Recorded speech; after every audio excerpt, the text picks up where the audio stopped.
Every Hmong kid's worst nightmare started at these apartments in Sacramento, California. This apartment was full of Asians and mostly Hmong that were just coming to America in the early 1990s.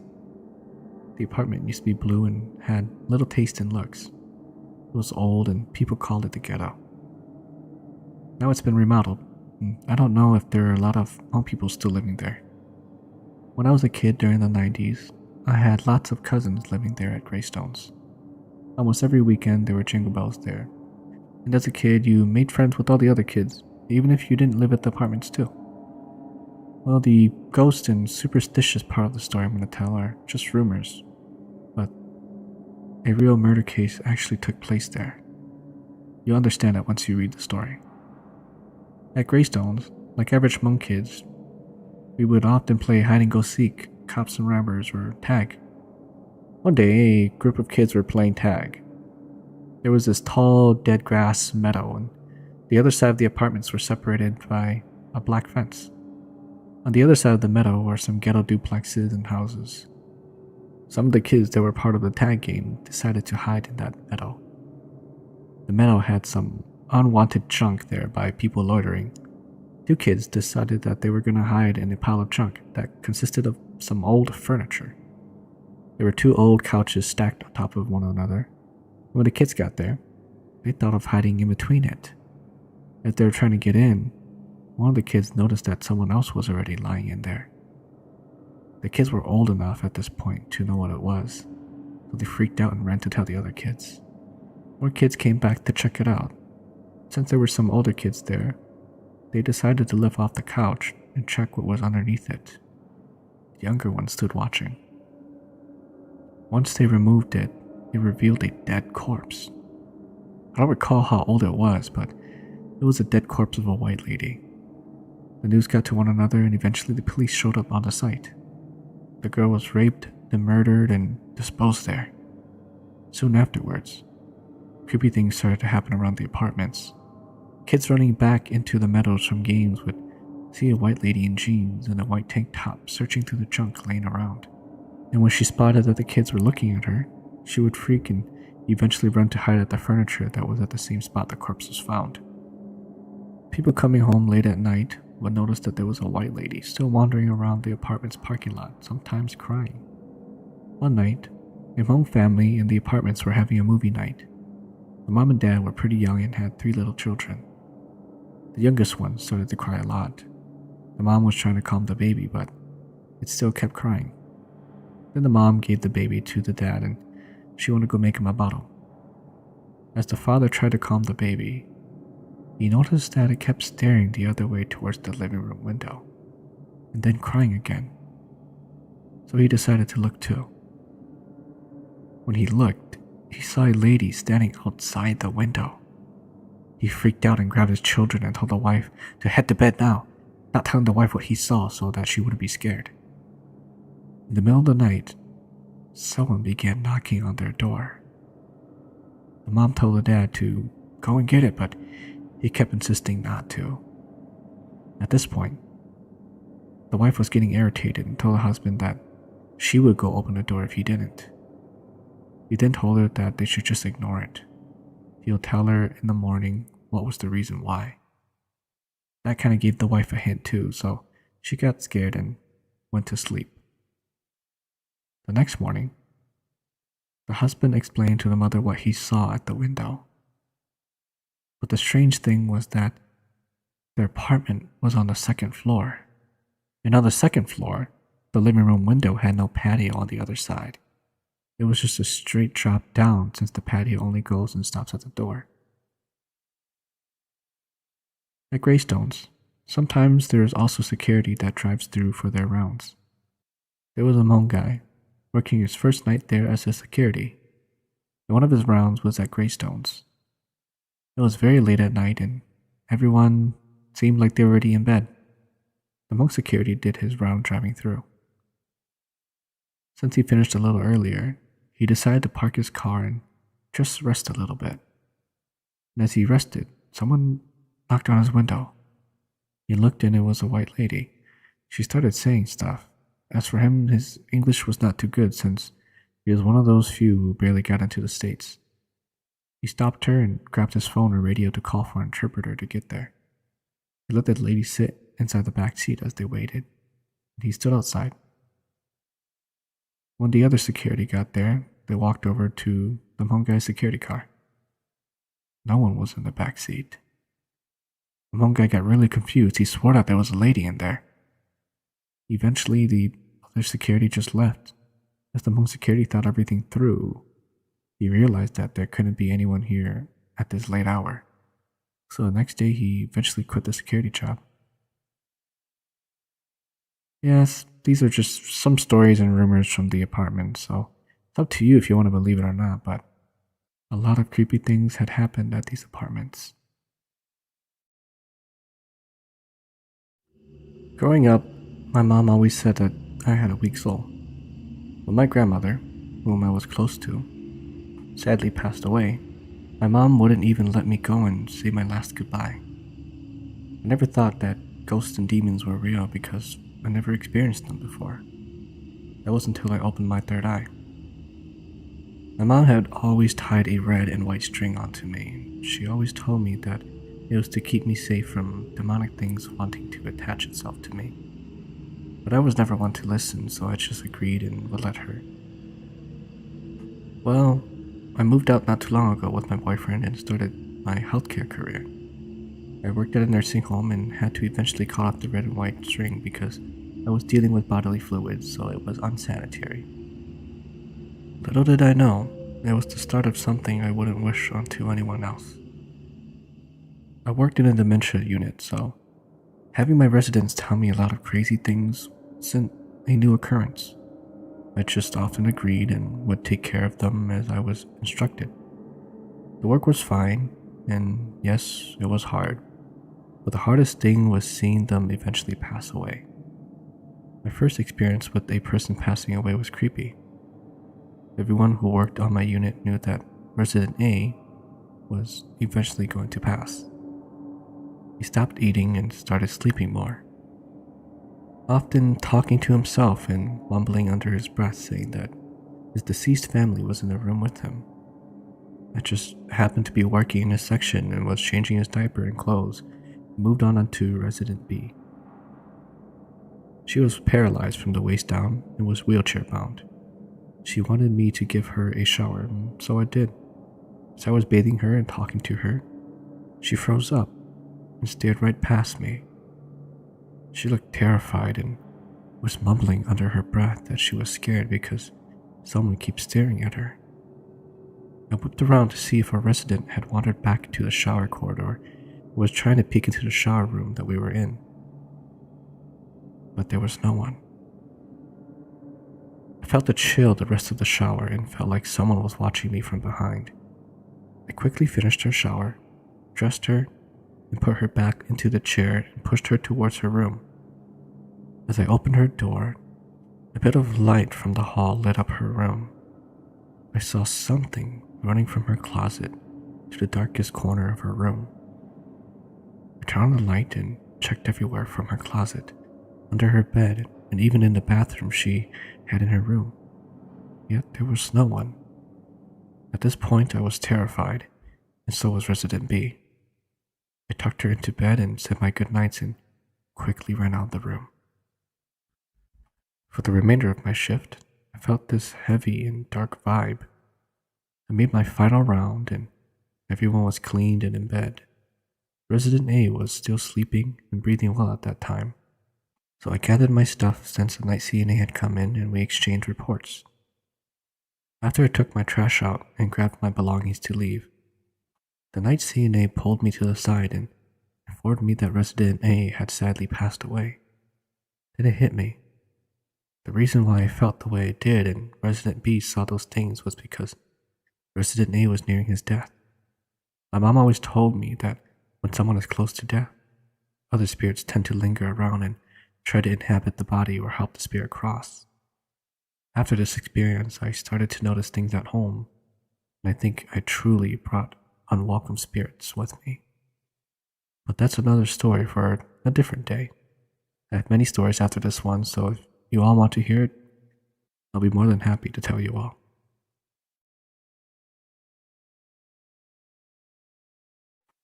This story I'm about to tell takes a time of 5 years. In August of 2005, I was in the Marine Corps. My unit was doing training in Bridgeport, California, before deployment to Iraq. Those who have been to the Bridgeport would know that it is all mountain and forest and cold as hell.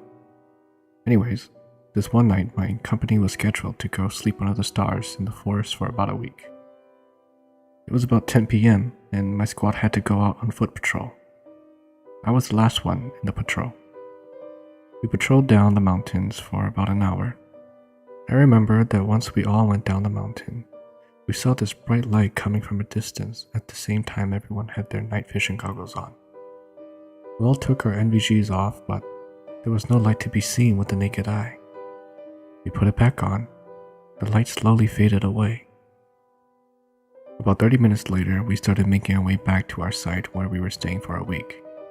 When we got to the campsite, I remember seeing this person that what appeared to be an old Laotian soldier wearing their dress uniform about 10 feet away from me. I thought to myself, what the hell? I lifted up my NVG to see if there was someone standing there. No one was there. I put my NVG back on and the thing disappeared. I just kind of ignored it and thought of it as nothing. Well, as time went on, it wasn't too serious. I mean, once we got back to Camp Pendleton, where the Marines stayed, I would occasionally get sat on maybe once a month. I would tell my roommate that I would get attacked by spirits and stuff that happened in our room. And of course, he didn't believe me. However, I came home to Minnesota for a weekend, while he stayed back in my room. And you guessed it right, he got sat on. When I got back to base on Sunday, he told me about how he heard someone knock on the door at around 4:30 a.m. in the morning. And when he tried to get up to open the door, he saw a black figure that grabbed him by the throat and was trying to choke him out. He told me that he could hardly breathe and could not move. He was like, holy crap, I have never believed in ghosts. Anyways, as time went on, we were deployed to Iraq in January of 2006. Once we got to Iraq in 2006, I would occasionally get sat on. I remember this night where I was providing post watch from 12 a.m. to 6 a.m. I fell asleep and saw this black figure in front of me talking to me.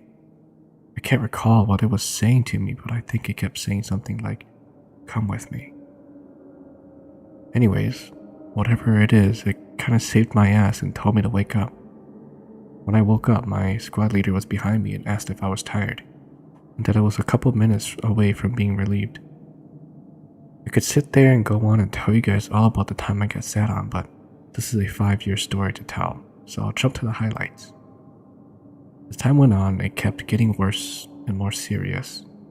In 2008, towards the end of my contract for being 4 years in the Marines, I was put on camp guard and ready to get out of the military. By this time, I was getting sat on every single night. I used to sleep inside the camp guard building, so that when it was time to go post, I would just get up and go post. But holy goddamn, I was getting sat on as soon as I closed my eyes. I remember this one time, it was during daylight around 2 p.m. I was sleeping on a couch inside the camp guard building and I heard 2 voices talking behind me in English. They were saying that this guy isn't going to wake up and that he was so weak. I couldn't move my body and could hardly breathe. They were laughing at me, mocking at the fact that I could not get up. When I got up, I looked behind where they were standing, but no one was there. There was a table and a lamp there, so no one could have been standing there. 2009 now. I'm out of the military and working under the table while claiming unemployment. Oh yeah, I was banking, but anyways, back to my story.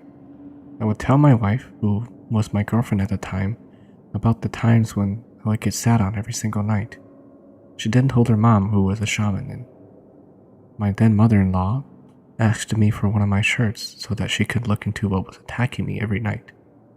The next day, I went to their house and all she said to me was that I need to stay out of the woods because I have a spirit following me.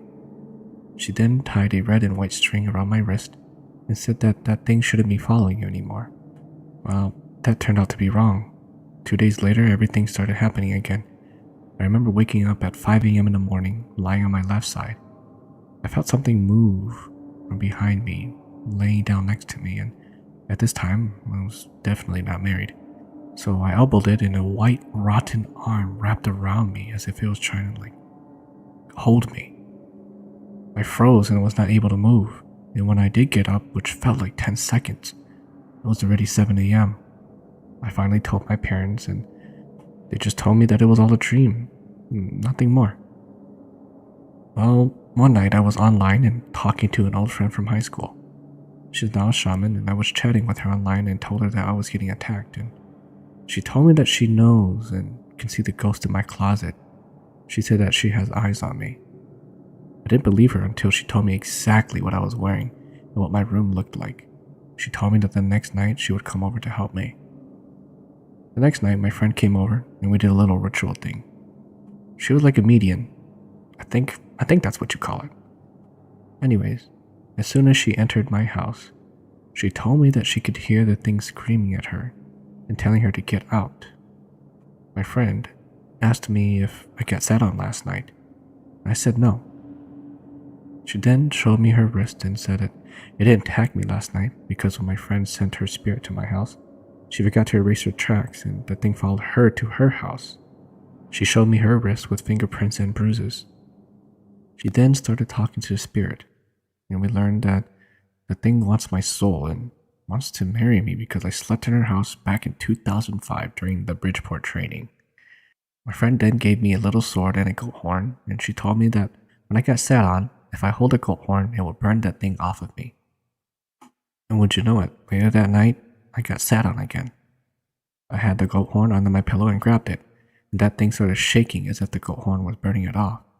I grabbed the goat horn and was able to move. I tried to stab that thing with the horn, but it took off and disappeared. I know this is a long story, but we're almost done. I've cut out a lot of things to make it shorter.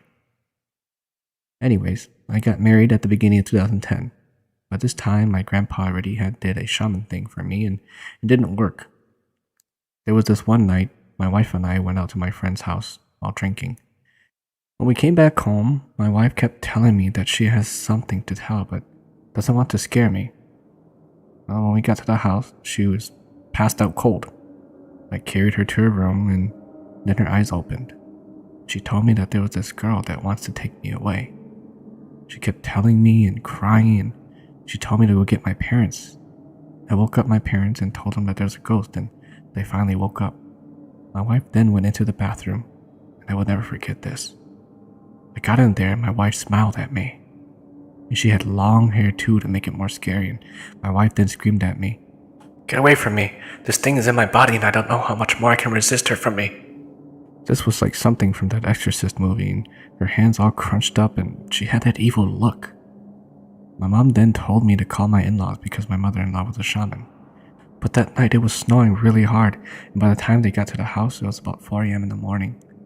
My mother-in-law did her ritual thing, poured milk on my wife, and my wife passed out, and so I took her to bed. About a week later, my grandpa did a weird shaman thing where he cut the silver and gold paper into two little people.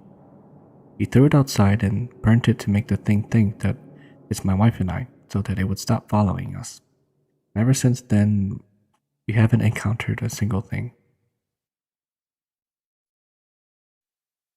My older brother had always gotten sat on by ghosts. They had stopped when he got older, but because he's tough, who really knows? Maybe he just doesn't tell us anymore. Anyways, we were moving into a new house. To help us get comfortable and help move things and to sweep our house and do all the cleaning stuff, my grandma, who is a shaman, came to sleep over one night. We all slept in the living room, which had a bed and a couple of sofas. Not all of our beds and stuff were there, so we all just slept in one area. My brother chose to sleep on the bed right under a window, which he left half open. We left a small lamp on and a couple of plug-in nightlights. I am a very deep and bad sleeper, but for some reason, I had this nagging and shaking feeling.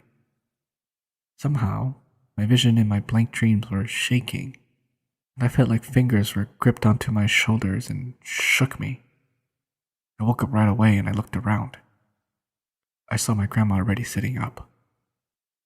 She took one look at me, shook her head, and put her finger to her mouth, signaling me to be quiet. Then she pointed her finger to where my brother was sleeping. She just looked at me, and we both had an unspoken agreement. We carefully and quietly as we could got out from under our blankets and made our way to my brother. I was about 4 feet away from my brother when my grandma held her hand out for me to stop while she went ahead, walking so damn slowly to my brother, but stopping at the edge of the bed where his feet popped out. She crouched really low by the side of the bed, hiding herself. The bed was about 2 feet tall. I stood as still and quietly as I could, and I crouched down a bit too, enough to see my brother's face, and looked on ahead. I saw my brother then start to shake slowly and then violently into the dim light. His head was turning left and right over and over. His skin turned pale and then a light shade of blue. Then I heard a whistling sound from far away that made me look up to the window my brother slept under. There I saw a transparent but clear enough Bunzong climb over the window.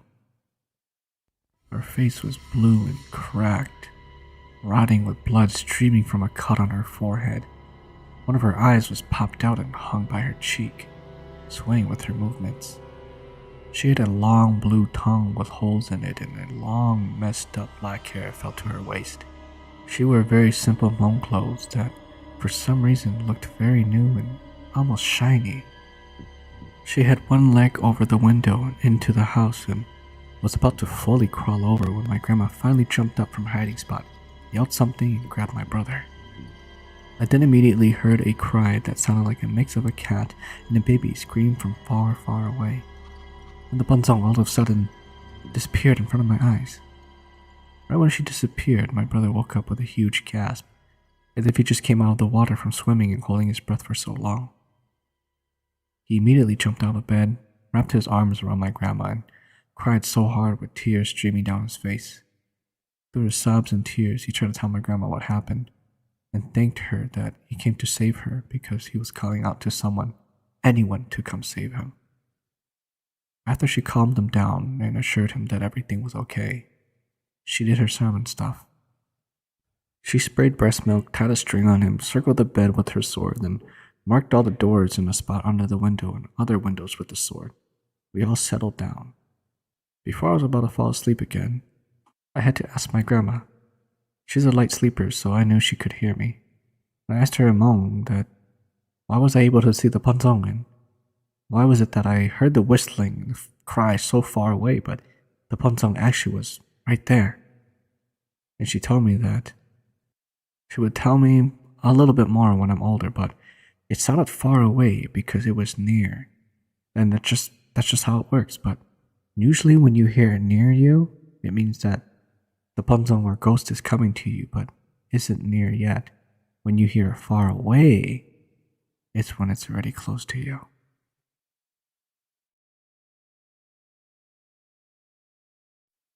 Hey everyone, I would like to share an encounter of mine while I worked at Golden Harvest. For those who don't know what and where it is, it's a Hmong grocery store located in the east side of St. Paul, Minnesota. I was employed there a few years ago as an inventory stalker. It was about my second month in when other employees started telling me about the paranormal activity that goes on in the store's basement before they had bathrooms upstairs. It ranged from hearing high heel-like footsteps to seeing a little girl. Knowing me, I'm a ghost believer, so I don't fuck with that shit. I tried my very best not to go down there unless it was necessary. But being a stalker, it's almost necessary all the time. Anyways, about another month passed after hearing these stories. On a normal day of work, I got my hands dirty and needed to wash my hands along with my other coworker who needed to take a shit. But the upstairs bathroom was occupied and we couldn't wait, so we thought of going downstairs. So I told him that, "Let's go downstairs, I just need to wash my hands." In which he replied, "Fuck no." So I told him that, What the fuck? Fine, I'll wait for you. And he agreed. Risking it, we both headed downstairs. We were very careful with each step we took. The staircase had about 20 steps or so. You make right into the long hallway to get to the bathrooms. Now, Golden Harvest doesn't have the best lighting down there. There weren't any lights beside the hallway, and it was a dim one too. We got to the men's bathroom, which had another dim light. My friend was outside the bathroom waiting as I quickly washed my hands. We quickly swapped places. Hurry the fuck up, he then replied. Yeah, I'll make it quick. As soon as that motherfucking door closed shut, it all started. The bathroom door was to my right, so I was leaning against the wall behind me. The hallway we came from was also to my right. To my left was the pitch black room that we called the chicken coop. It didn't have solid walls, but fenced walls, kind of like a chicken coop. And as what the employees were telling me about, hearing footsteps, that was exactly what I heard. The sound came from my left, like it started right at the chicken coop door, which was opened. The sound went right past me and then faded into the hallway. Click, clack, click, clack. And you know how you can feel the presence when someone walks by you? Yeah, I felt that. By the time I was already scared to death, my body froze and became numb. The footsteps began once more, but this time it was coming far from inside the chicken coop. It came closer and closer towards the door and stopped. I looked up and didn't see anything. So now I'm hella spooked. I then remember what OGs always tell me. Just act like you aren't scared or bothered by it. But that's exactly what I did. I decided to act like I wasn't hearing anything and just stared at the ground in front of me. Then something even more scary happened. The sound of a chain being played with, like someone was yanking it back and forth. At that moment, I thought to myself, holy fuck, there's a fucking chain on the chicken coop door. The chicken coop was about 5 feet away from me, so the noise was loud. But again, I tried paying no attention to it. You know damn well I was picturing a girl standing by the door playing with that shit though. The noise lasted about 10 seconds, then it stopped. It was as if it got angry for me not paying attention to it. All of a sudden, the noise of the chain came back to me, but this time it was right next to my ear. It was super loud. All I pictured in my head was the little girl standing next to me, yanking the chain to my ear. I didn't dare to look. My friend finally opened the door and everything stopped. I felt as if something had released my body. All of this probably happened within 5 to 8 minutes, but man, it felt like hours. My friend and I looked at each other, but we didn't say shit. Deadass, we just stared at each other and walked right upstairs. I then told him what happened, and he replied, yeah, I heard the same thing outside the bathroom. Boy, you know me, I worked there for 2 years, and I only went back down for like 5 times. Probably the scariest experience I've ever had. Another one was when I was working in the back room crushing boxes with a machine. It was at night, and those who are reading this and still works at Golden Harvest or have worked there, you know it gets packed with them boxes. I mean, piles of boxes. So I was minding my business, and as I reached down to grab a box, I quickly saw a face in between the gap of the boxes. I sort of jumped and the face disappeared. I don't know if I was tripping or not, but yeah, scary stuff. A lot of my friends have experienced more scary stuff there than I have, but that would be their story to tell. Anyone else with Golden Harvest paranormal activity stories?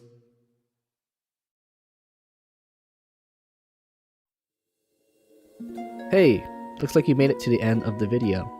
If you haven't already, make sure you leave a like and subscribe. It would really help the channel grow. Also, let me know what you thought of the video in the comments below. Anyways, I will see you all another time. Thank you very much for watching.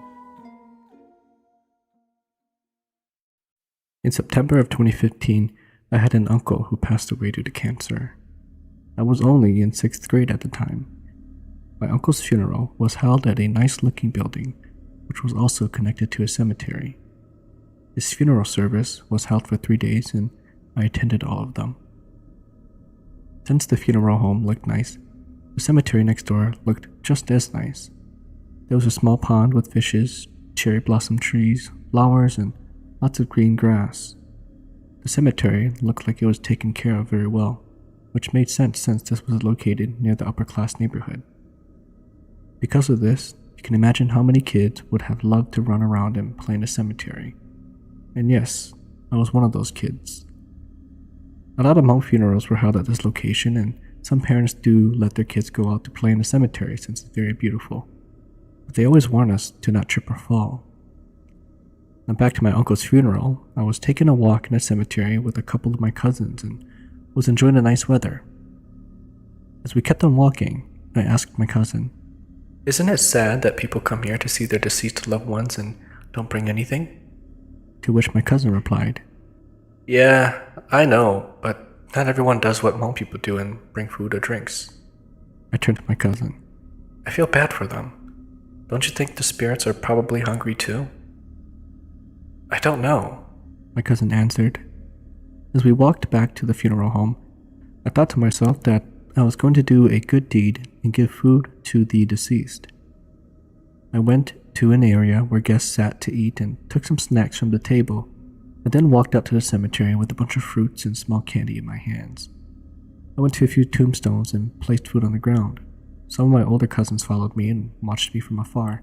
They just laughed and asked what I was doing, and I responded, "I'm helping to feed the spirits." My older cousins continued laughing and walked away. I didn't care much and just kept doing what I was doing, thinking in my head that I was doing the right thing. The next day comes by and the funeral service is still ongoing for my uncle. I went back to the cemetery and saw that all the food I gave disappeared except for the plastic wrappings. I was slightly happy, thinking that the spirits ate the food. My older cousins from the day before chuckled and said that small animals probably came and ate it instead. Everyone was joking about the situation until one of my older cousins came up to me. "Be careful. If you keep feeding and being nice to them, they might follow you home." Then my cousin walked away. I shrugged it off and just kept thinking to myself that I was doing a positive thing. Another day passed and my uncle's funeral came to an end. We finally buried him and bid our farewell. Soon night came and I'm already in bed getting ready to go to sleep for school. My parents were in the living room. As I was drifting off to sleep, I kept hearing a dog barking outside my backyard. I knew my neighbor had a dog, but he usually never barks at night. I paid no attention to it and just kept trying to sleep. Moments later, I heard laughter coming outside from my window. It was distorted. I couldn't comprehend if it was a woman or male voice. The laughter was quiet, but slowly got louder and closer to me every minute. I also heard a jingling noise, or as if someone was wearing Hmong clothes with lots of beads and coins. I didn't want to expect the worst, so I just kept closing my eyes trying to sleep. Soon, I felt a strong pressure on my body. I couldn't move at all. My heart was beating fast. Now I was starting to get scared. I couldn't open my eyes, but I just knew I was not alone. There was a strong force keeping me in place, and I couldn't get out from its grip. Soon I heard a distorted whisper. "You are foolish. Now I'm going to possess you." I can almost hear, almost as if whoever said it smiled and chuckled in an odd tone. My heart dropped. I'd used up all the strength I could and screamed as loud as I can. A few seconds later, my parents burst into my bedroom. I could finally move my body now, and I went to embrace my mom as she ran towards me. I cried so hard that I couldn't even talk. My parents asked me what happened, but all I could do was cry. I remember my mom giving my dad a look, and he knew exactly what to do. He quickly walked outside, grabbed a rock horn, and started throwing it around the house while chanting some words that I couldn't understand. He made sure to speak in a very loud, angry tone. I ended up calming down afterwards and told my parents what I did at the cemetery. They lectured me, but knew that I didn't know any better, so they just left it at that. Now I'm 19, turning 20 very soon, and I can still remember vividly of that night that I got set on. This incident happened when I was around 7 or 8. My family and I moved into a small 2-roomed duplex in St. Paul. In one of the rooms, there was an attic where 3 of my other siblings and I took. We didn't care about the attic. All we cared about was how big the room was, and it made us happy. We lived in that house for about a good 3 or 4 years. The house also got broken into with gang-related things in the area. One night, I stayed up past 1 a.m. playing with my toys until suddenly I heard a noise coming from downstairs. I went down to check it out, searched where and what could have made that noise until I walked into the kitchen and boom, my body froze. What I saw was a dark, shadowy figure that looked like a small child standing in the moonlight coming through a kitchen window. I didn't know whether to scream or to run to my room. I just stood there for a good minute staring at what I had just seen. I summoned the courage to run to my room and tucked myself into bed with the blanket over my head. It was the most frightening thing that had ever happened to me until it happened again. It was late at night again and I couldn't sleep, so then I went downstairs to grab a drink of water and a little snack.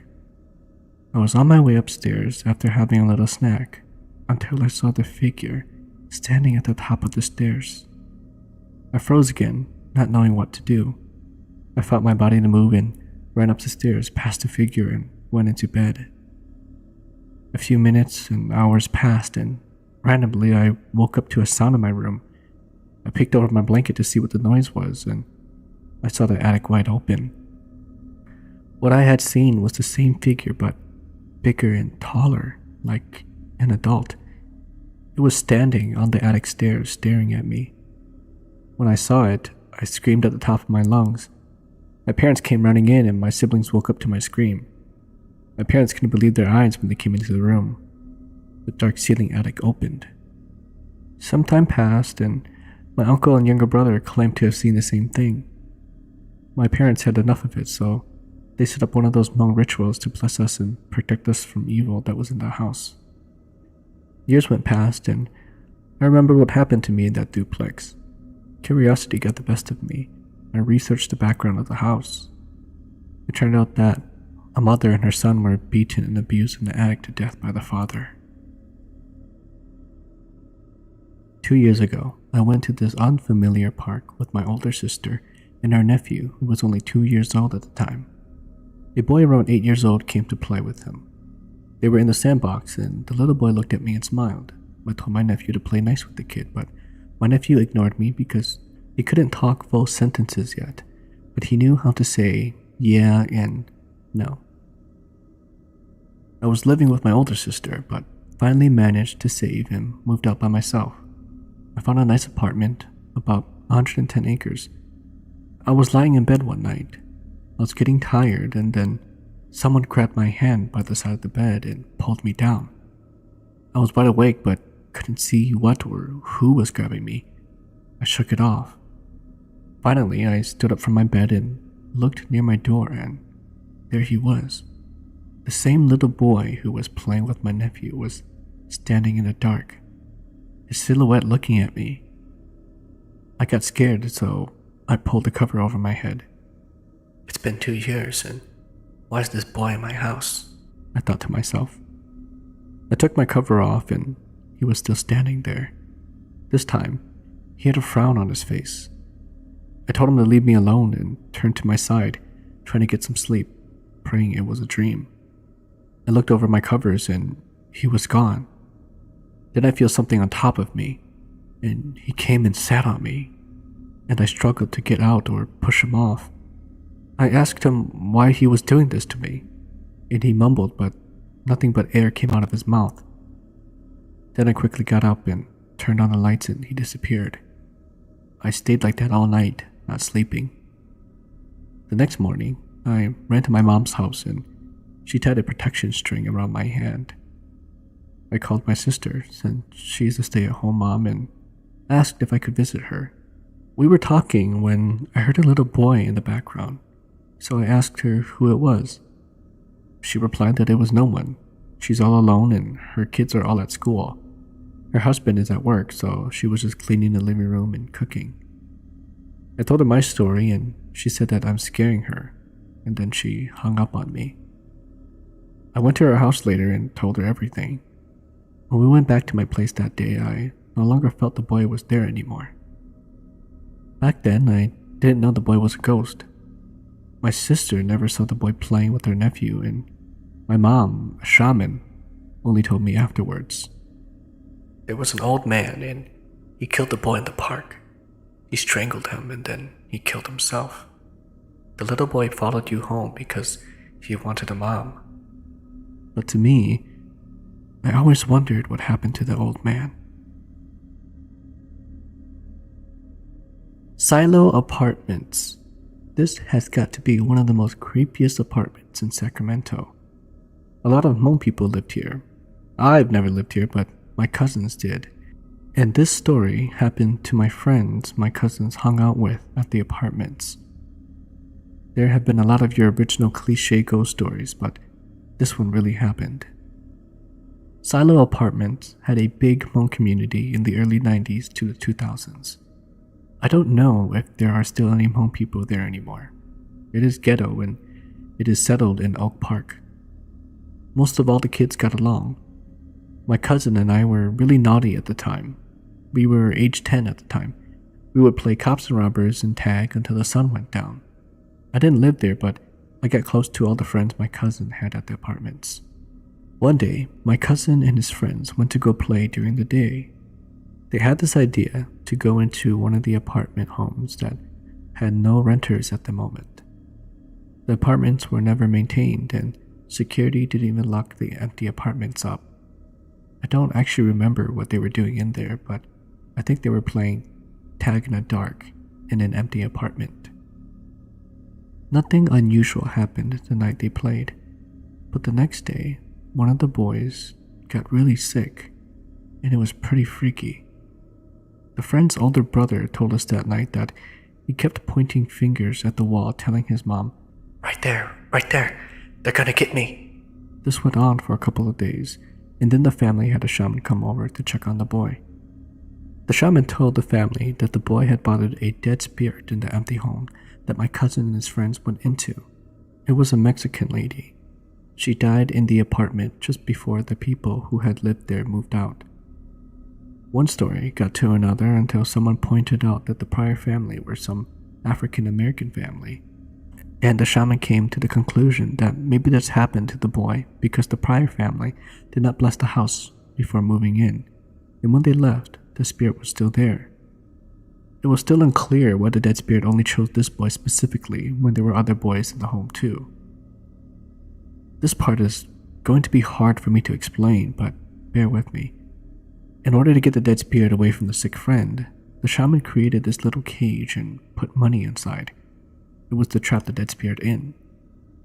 I think many of you know what I'm talking about. It's like a small platform and has food or money with some incense sticks.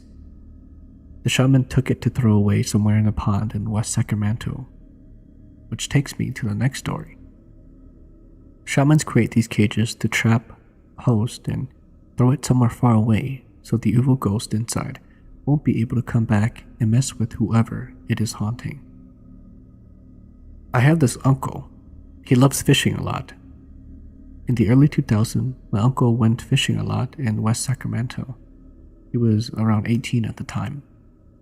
Along with him, he also had a buddy his age that tags along with him all the time to go fishing. One day, my uncle went fishing with his friend. His friend was fishing on one side of the pond and my uncle went around to the other side. As he was getting to the other side, he came across something weird. It was one of those platform cages that I was talking about. It had a $1 bill, some chicken meat, and some burnt out incense. My uncle knew immediately what it was and freaked out, and so he went back to his friend fishing on the other side. He didn't tell his friend because he didn't want the both of them to be scared. Besides, it was during the day and the sun was out, so he decided not to think too much. It was getting close to sunset and my uncle wanted to leave, but his friend still wanted to fish, suggesting this time that the fish were going to bite. My uncle didn't mind much and didn't think too much about what was over on the other side, so he stayed till his friend was done fishing. Finally, the sun had set. It wasn't completely dark, but it was getting to that dark bluish kind of view. My uncle got curious and looked over to the spot across the pond where he saw the cage. There, and I quote, he said that he saw a little girl lying on her stomach eating the chicken. He freaked out and told his friend to go. This spooked his friend and they both ran into the car. On their way back, my uncle told the friend what he saw. They never went back to that place, but even after that night, nothing happened to him. They never got sick or anything, just that my uncle got really scared. The year was 1998, and I was the youngest of 6 kids. I was 5 years old at the time, and my oldest sibling was 12. During that time, many people did not have much for home entertainment. Cell phones were not a common household item. Saturday morning cartoons were the best thing ever, and the news was always on from 5 to 7. One Saturday night, my parents left to see our relatives. It was just the 6 of us home alone. We decided to play our favorite game, hide and seek. My oldest sister was the first seeker. She turned around and faced the wall. She then turned off the lights. The house went dark for the moment as our eyes adjusted. I saw the other siblings walk quickly to find a hiding spot. I decided to hide in my sister's room. It was a small room that was about 10 by 12. There was a bed in the middle of the room with the head of the bed touching the opposite wall of the entrance door. The entrance door was located next to a corner. The closet door was also next to the same corner, but on the adjacent wall. If one door was fully open, then it would touch the other door. There was also a window on the opposite side of the closet door that would shine some light into the room. I walked into the room and slowly shut the door behind me. I looked around and saw that there weren't any good hiding spots. My sister yelled, "Ready or not, here I come." I rushed under the bed and laid there quietly. I heard one of the doors creaking open. I thought that my sister was coming in to check the room. I laid there with anticipation to see if she would be able to find me under the bed. Then, I noticed that it wasn't the entrance door that opened. It was the closet door. My eyes widened as I immediately knew that it was not my siblings. Time began to slow down as the door continued to open. It opened all the way and then stopped without hitting the other door. I looked intently at the closet opening, and to my horror, it was a figure. My sister's dress began to walk out of the closet. The dress covered everything except for the toes of the shoe. The figure slowly walked out the closet and made its way across the feet of the bed, past the window, and down the side of the bed. It stopped halfway down the bed. Both feet came together, then it turned 90 degrees to the right. Now, it was facing the bed. Both of the toes of the shoes were pointed towards the bed, only a foot away from me. The figure then turned again to the right and began walking back into the closet. The door swung shut after the figure was out of my sight. My sister walked in seconds afterwards. She looked under the bed and said, "I found you." I was thrilled to have been found. I continued to play for the rest of the night. I kept the secret to myself for a few years until I was in middle school. My siblings were telling me stories one night, and I decided to tell them about the time in my sister's room. I told them the story, and one of my siblings told me that our oldest sister had played the Ouija board a few days earlier, but my sister and her friends upstairs were not sure if they had burned everything when they finished the game. I thought back to my time since that incident, and I do remember having a few Hmong families move in and out of the upstairs duplex. I had befriended a few of the kids. They kept telling me that things were going missing or being misplaced in their house. I was even falsely blamed for one of those missing incidents. I still wonder if the strange activities were due to coincidence or if there was really something strange happening in that duplex. There were unanswered questions that still haunt me to this day. Did the figure walk out to see if my sister was sleeping? Did it walk back into the closet because it did not see a person laying down on the bed? Did it continue to come back to see my sister each night till she moved out? In early 2017, I was offered a job in Monroe, North Carolina. My office is located in an archive house, very sophisticated and rich-like. It was built in 1902 with about 4,000 square feet. The house was 2 stories high and it has an attic. To the right side of the office laid a huge church. You had to cross the street to get there. The front of the office was the funeral home. Finally, to the left side was a lawn with multiple docks and a 1-story brick building. Beyond this building was a family-owned business. They carved gravestones. Work hours were standard, 8 a.m. to 5 p.m., but sometimes I stayed 1 or 2 hours later. After a few months, daylight savings took place and it got darker by 5 o'clock. I started on the second floor with other coworkers. One evening around 6 p.m., I was trying to finish one of my projects. Everyone had already left, except the HR. She's in the other room across the hall. I saw her and went back to work. She usually checks up on us before she leaves because the last person has to set the security alarm. She will always remind us too. I was very deep into my work and occasionally would watch some YouTube videos to wake me up. Before I knew it, the time was 7 p.m. I got up and checked on the HR. Her office was dark.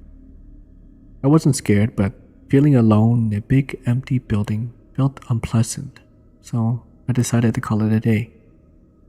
I went back into my office room and turned off my light. The second floor was completely dark since there's only one light switch for the whole floor at the end of the hall by the stairs. I turned on my phone flashlight and walked out of my room toward the stairs. Suddenly, I heard a humming sound and it sounded like a kid. I stopped moving where I was at, wondering if I could have been mistaken. I heard the heavy squeal of those semi-trucks braking outside. Unsure and in denial, I stood still and listened closely. This time, I heard it clearly, a humming of a little boy coming from downstairs. My heart sank. I was frozen. I felt goosebumps. I refused to go down the stairs, but it was my only way out. I heard it again, humming from downstairs. The thought of a pale little boy, like in The Grudge, running past me from the stairs and straight at me flashed through my mind. I slowly walked sideways back to my office, with my eyes focused at the stairs.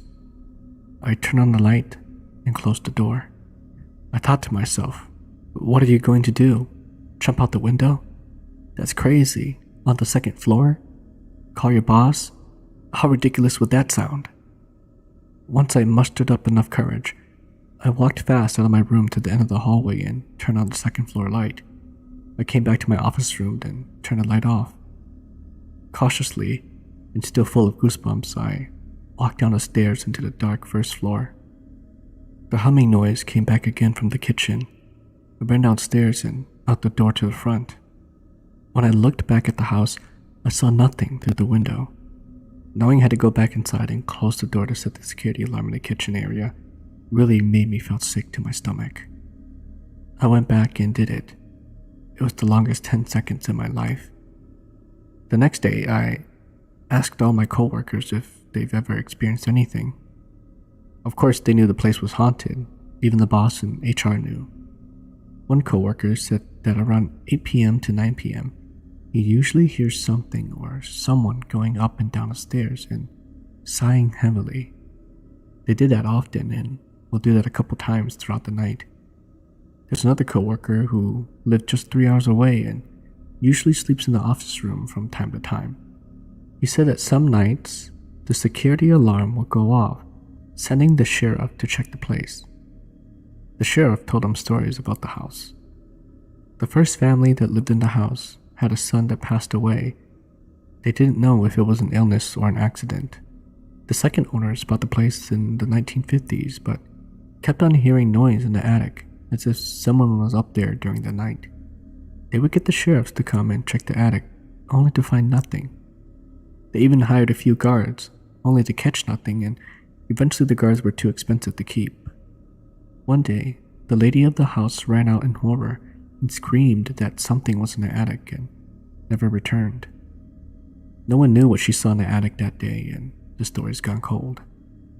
The house was empty for a few years and a hair salon took over. They were on the first floor.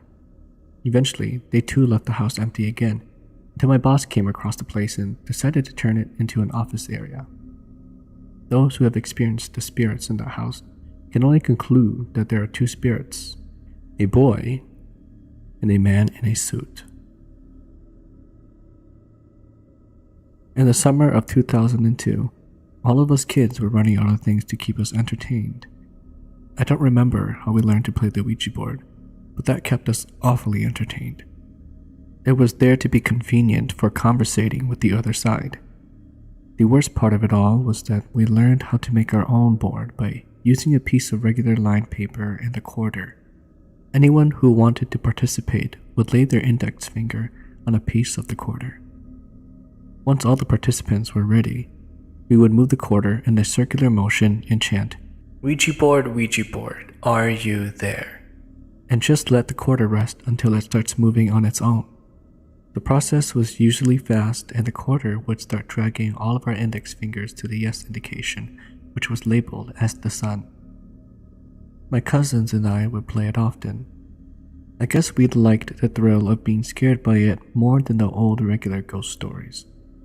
Most of the times after playing the Ouija board, we would usually dispose of it by ripping it and burning it away from where we played it. When we would occupy ourselves with this Ouija board, we'd often get people we didn't know. We would ask what their name was, and they would hover the quarter over each corresponding letter until we figured out their name. You basically can ask any questions you wanted to, and the entity from the other side would answer accordingly. Once we were done talking to the entities, we would ask them if we could leave. If they said no, then we'd keep asking until they say yes, or else they'll haunt you. So, to the real story of why we all stopped playing and viewing this Ouija board as a game. Late one evening, my older sister and her friends gathered at my uncle's house and played the Ouija board. Everyone got carried away with asking questions, and my sister slipped out saying, "Out of all of us, who is able to see you?" The quarter started hovering over a few letters, and everyone was shocked. The entity had spelled out my sister's name and my younger cousin's name. She knew there was regret to that question because soon after, everyone started feeling uncomfortable and wanted out. The board wouldn't let them leave, so my sister got angry and just left without asking its permission. When she got home that night, she had a headache, one that she never felt before. It was late, a little past midnight, and she was the only one up. It was hard for her to find sleep. She tossed and turned and suddenly felt uneasy. From across the room was the little green woven stool that my grandpa had made. It started making that creaky noise as if someone was settling to sit in it. Then it stopped. My sister was frozen still, shivering and sweating under the blanket. There was a low, husky whisper that drilled her very core. Can you hear me? The husky male voice kept on asking over and over in English, then suddenly changed over to Hmong. It laughed an eerie chuckle and mocked. Can you see me now? It kept speaking to her in many tongues, and she tried waking me up. She said that everyone was asleep, out cold. This was very odd because we slept with my grandparents and they didn't even hear her too. Finally, she found sleep and dozed off silently. The following morning, she woke up for school, thinking that maybe her headache caused her to have a nightmare. My parents left early for work and everyone was still fast asleep.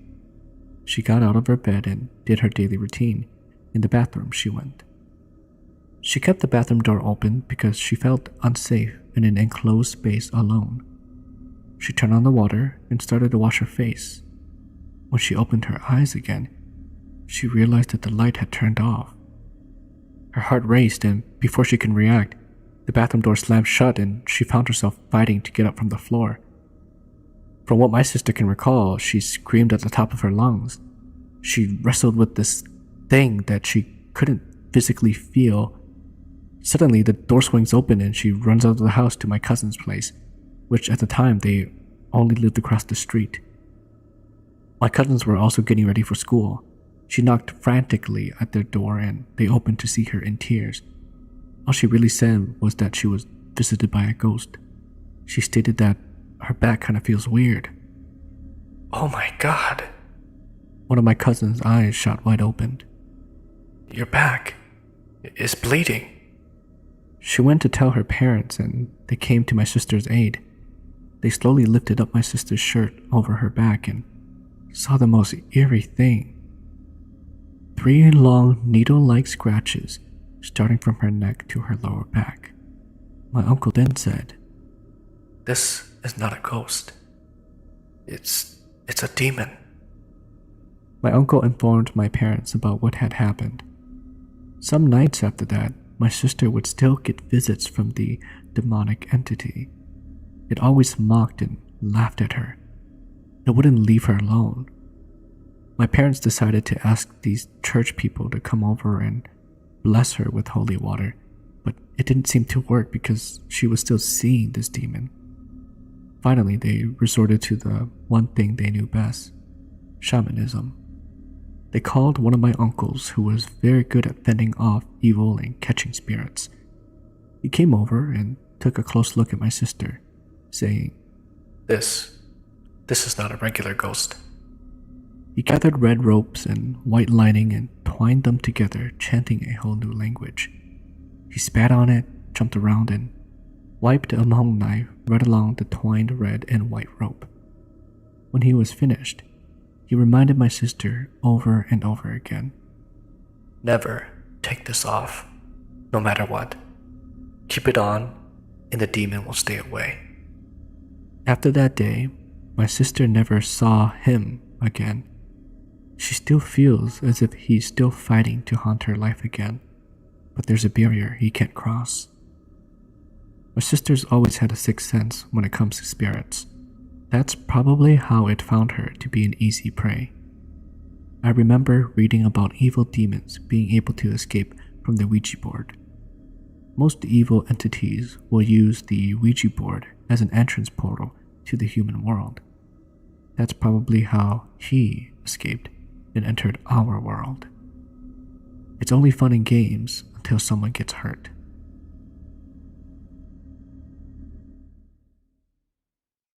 Hey guys, I have some quick announcements and news at the end of this video, so if you're interested, please stay tuned. Otherwise, enjoy the video. Thank you.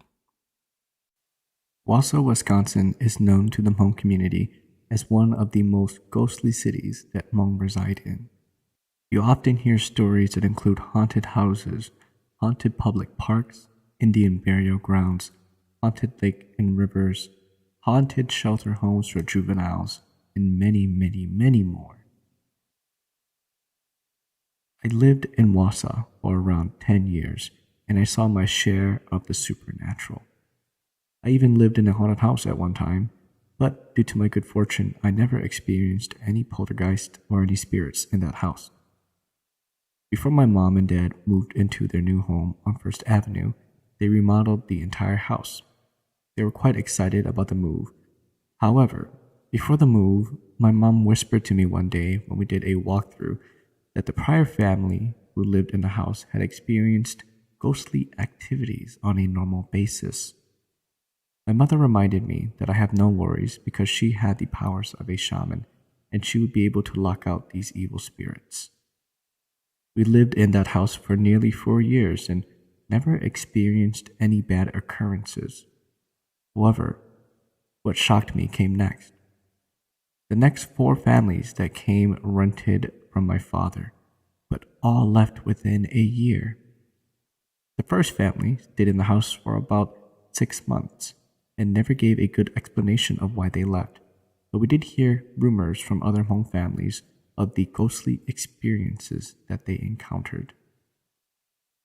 The second family happened to be my father's older brother, or my uncle. Now, my uncle had heard stories of the house, but he decided to take a chance because he knew that my family had never experienced any ghost or any supernatural activities. They lived in it for about a year until they decided to move out. Stories of the house soon came out that my uncle's daughter kept encountering an old lady while in the shower. This old lady would be yelling at her from outside of the tub, telling her to get out of her house. Some of the other children would speak of seeing or hearing the old lady as well, not to mention perhaps the most haunted area in the house, the basement. The children often heard weird voices and saw shadows move throughout the basement. The third family, they were a family friend. He, his wife, and his children lived in the house for nearly 1 year as well. Again, no complaints until they had completely cleaned the house. Rumors were heard that this family kept seeing little children run back and forth in the hallway upstairs. They heard all sorts of weird noises and saw all sorts of shadows floating around the house. A story was told that the daughter broke up with her boyfriend. The boyfriend came over one night, demanding that she got back together with him. Her parents weren't home and she avoided him by not opening the door. He pounded and pounded on the door, saying that he would not leave without the girlfriend. He couldn't do anything, so he walked away upset. And suddenly, an old lady ran towards him from the direction of the house, screaming and telling him to take her with him. He ran away as fast as possible. Now, lastly, the fourth. This was my father's nephew, or my cousin. He decided to move in until he and my dad could find someone to buy the house. They hired a shaman to come and perform a ritual. The shaman claimed that he had taken the old ghost lady, whatever, and tied her to a tree outside the home, so now no one has anything to worry about. However, my cousin only stayed for about 1 month and moved out immediately. He didn't say much, but he showed signs of being traumatized from an event. The home soon went into foreclosure. It sat on the market for about 2 years without a buyer. Eventually, the city finally tore it down. About a year after the home was torn down, my uncle and I went out to the bar for a couple of drinks. After a couple of drinks, he asked me if I knew what happened in that house. I shook my head and said no. He then said that a couple of years ago, he looked up the house at a local library and found out there was a tragic incident that happened in the early 1900s. The basement was once a bar. The owner served alcohol every night to earn wages to raise his family, a wife and 2 kids. Late one night, when the bar was coming to a close, the owner flew into a rage and murdered several of the remaining customers in his bar. He then went upstairs to the first level and killed his old maid in a bathtub by drowning her, and finally went upstairs and murdered his wife and 2 children. He then hung himself. This happens to be the true story of the First Avenue Massacre in Wausau, Wisconsin.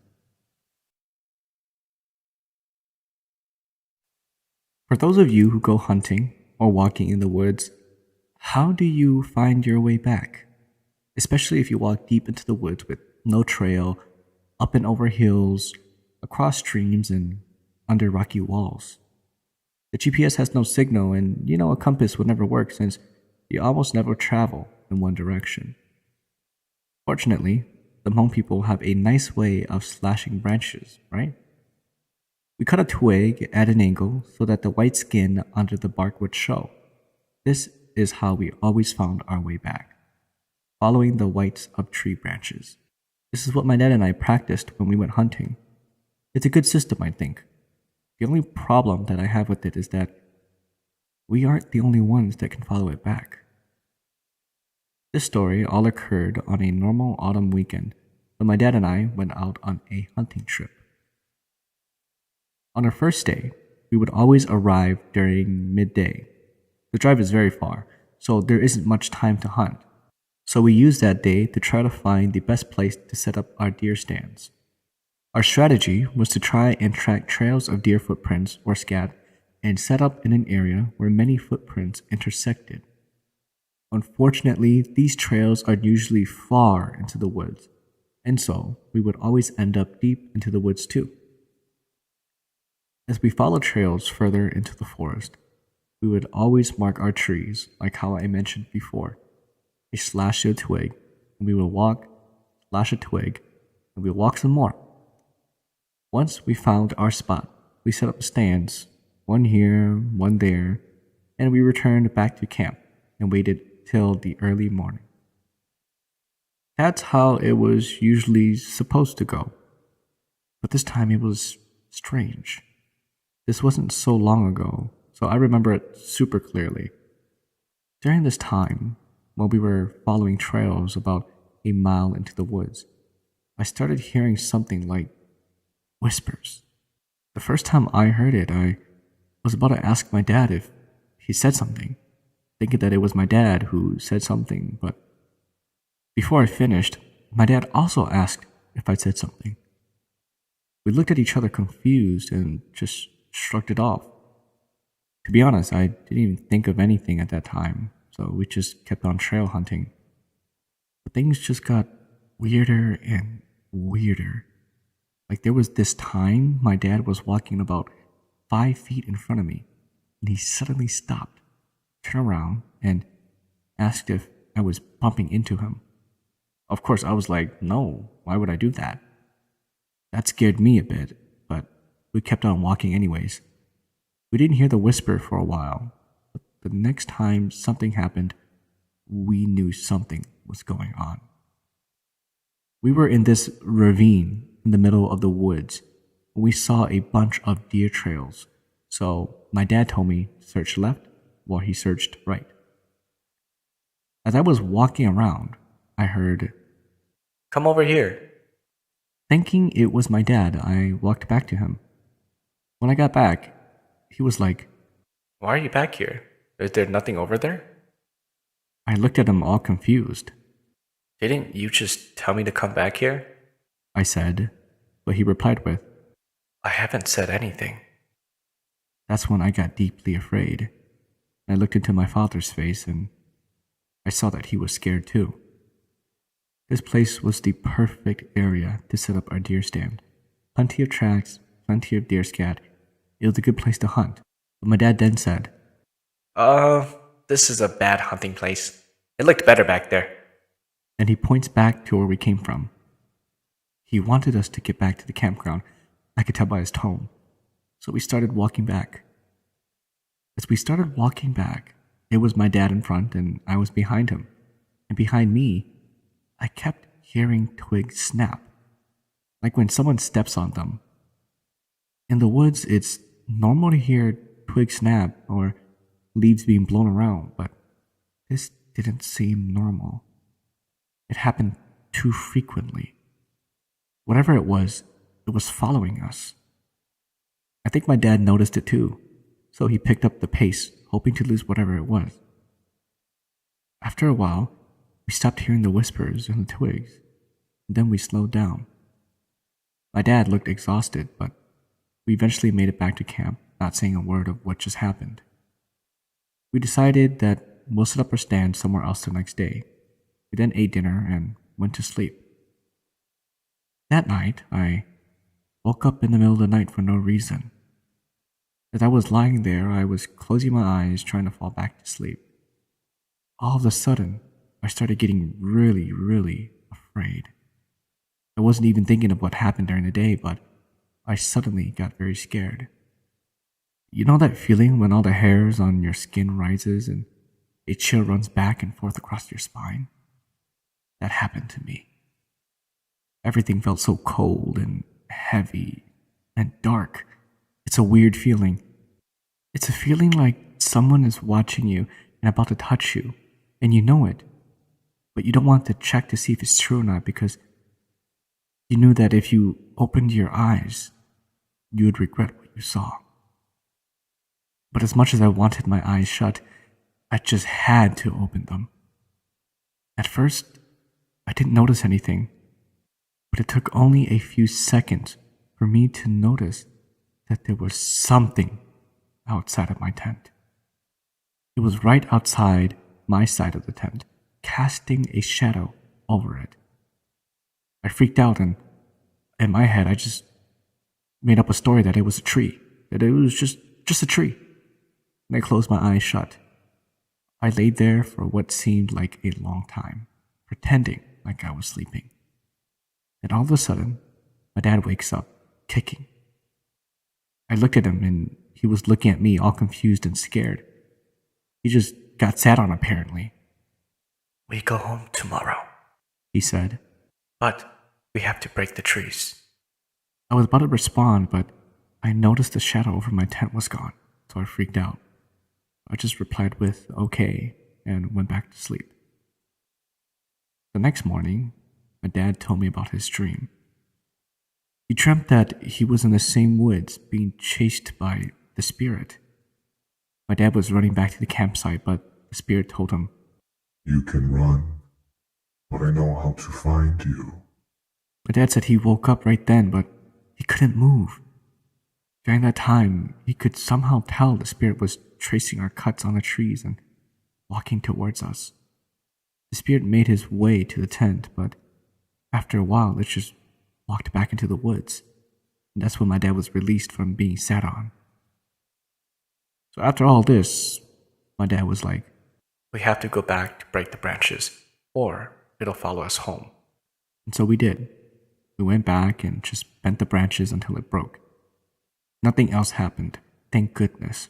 We just broke a majority of the branches and we went home. But as a follow-up story, my dad later told me that some people who are followed by ghosts and spirits go and leave the spirits in the woods so they won't follow them back. Sometimes other people run into them. When I was about 12 or 13 years old, I went hunting with my uncle since it was hunting season. I was already experienced with hunting and fishing since it was like a hobby for my family and I. We got the place and set up a tree stand, those little hunting chairs that you attach to the tree with straps or brackets. Then we sat up there and waited for a deer to come by. But we didn't really see or hear any animals around other than just the sound of birds chirping above us and leaves falling down. I was looking around and noticed a weird looking tree about 500 yards away from us. Something about that tree just felt a little off, but I shrugged it off anyways. An hour went by, but as I looked through the trees again, I realized that it had gotten closer. I thought it was just my eyes playing tricks on me, so I didn't think anything of it. I wasn't even sure if my uncle noticed the tree. An hour passed again, and the tree had moved again. It was even closer now. I was starting to think maybe my eyes were playing tricks on me. I asked my uncle, and he saw it too, but he wasn't saying anything about it. He was just serious and quiet. In my head, I thought to myself, if this tree moves again, I'm going to freak out. To my terror, it actually moved. The tree was getting closer and closer to us. I could see the tree much more clear now. Alright, there's no deer today, so let's head back home, my uncle said before we started to leave and head back into the car. He didn't say anything to me until we were out of the forest. He finally then asked me, You saw a tree? which I said yes. You saw a tree, but I saw something different. To you, it was a tree, but to me, it was a little girl. She was just standing there watching us. Each hour, she would move closer and closer to us. The whole time you saw a tree moving closer, but it was actually a little girl that was moving closer to us, my uncle said. I was shocked and scared to hear, but I'm very glad that we left.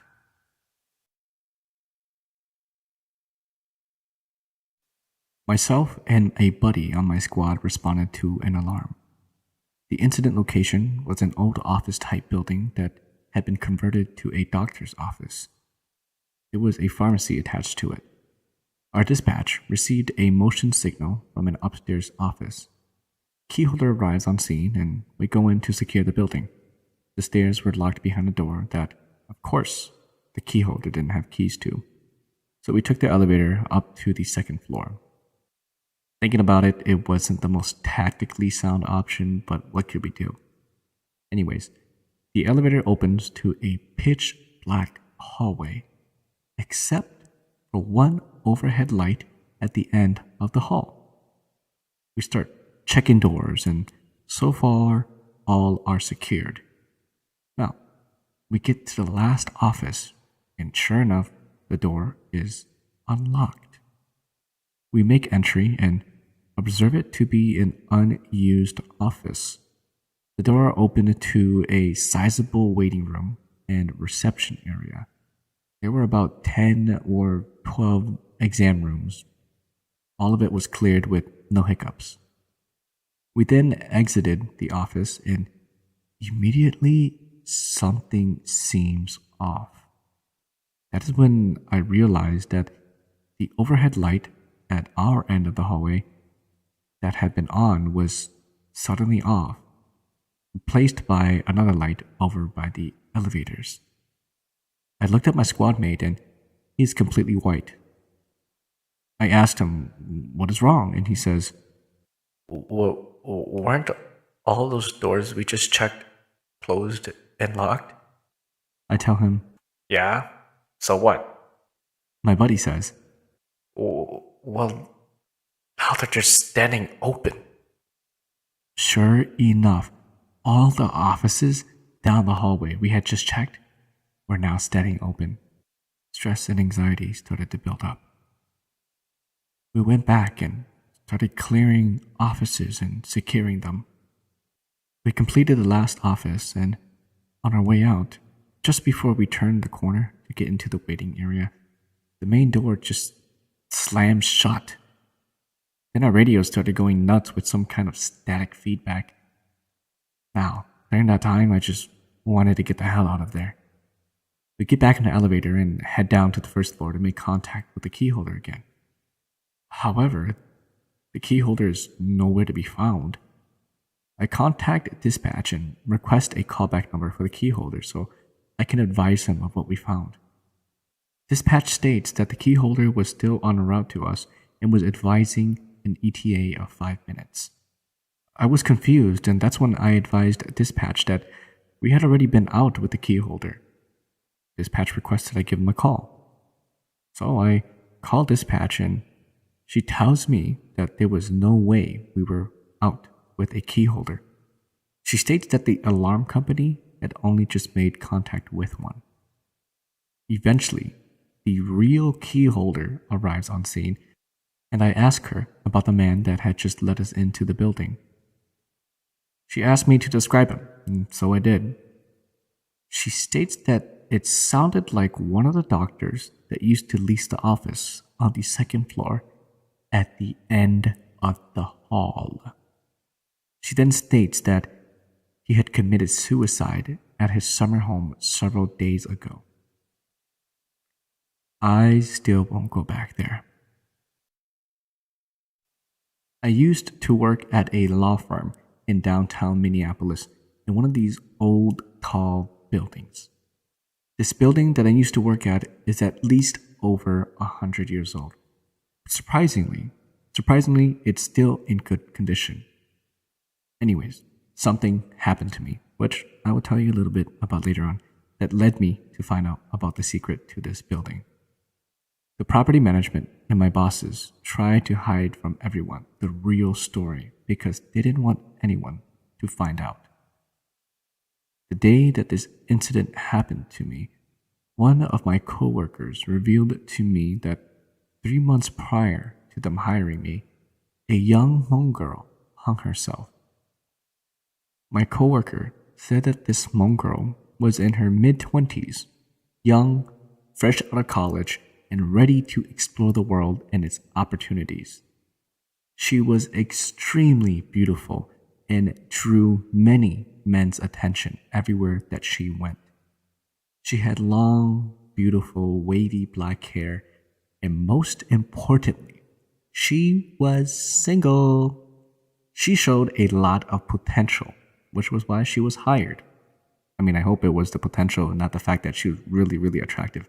But she was the secretary to one of the partners of the firm. I know, it seems like something out of a movie, but anyways, she began having an affair with her boss, who was the guy she assisted and who was the guy who was one of the owners. He was a married Caucasian man. So, she and her boss carried out this affair for more than like 1 year. Naive as she was, she thought he was serious about her.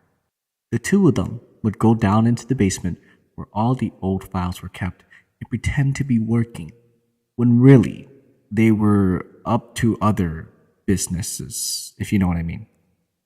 He would send her roses to the office and they would lock the door to his office to make out. No one knew anything until one day she grew tired of hiding and sneaking around. She wanted him to commit to her. She wanted to live with him, be his wife, have his kids. But of course, he chose his wife over her. She was only a side piece. His wife was a judge in Ramsey County, but she was a couple of years older than him. He liked the Hmong girl because she was wild and young, but he was only fooling around with her. He couldn't see himself settling down with her. She was nothing compared to his successful wife. The Hmong girl was devastated.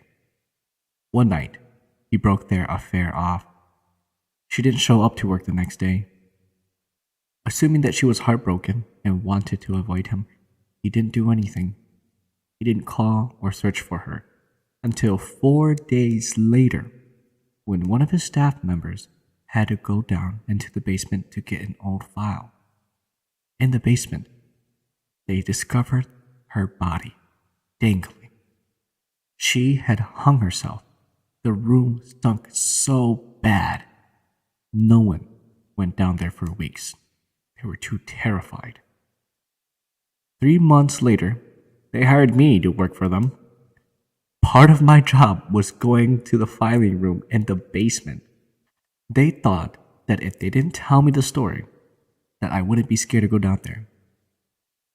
My first time going down there, someone went with me. I didn't suspect anything because we were in and out of there so quick.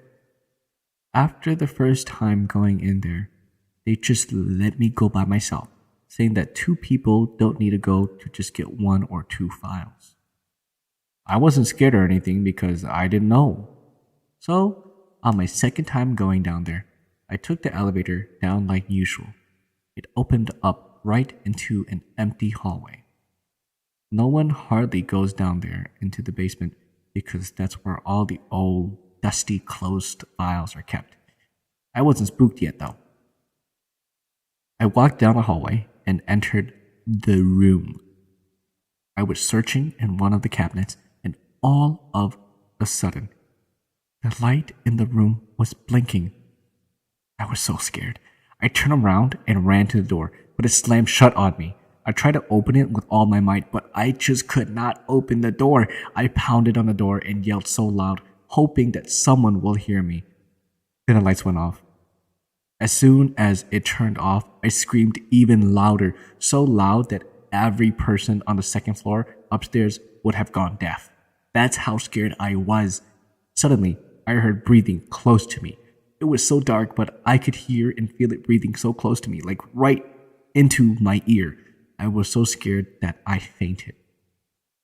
The next thing I knew, paramedics, firefighters, everybody that I worked with was in the room surrounding me. They were bringing me to the hospital because they said that I would not wake up.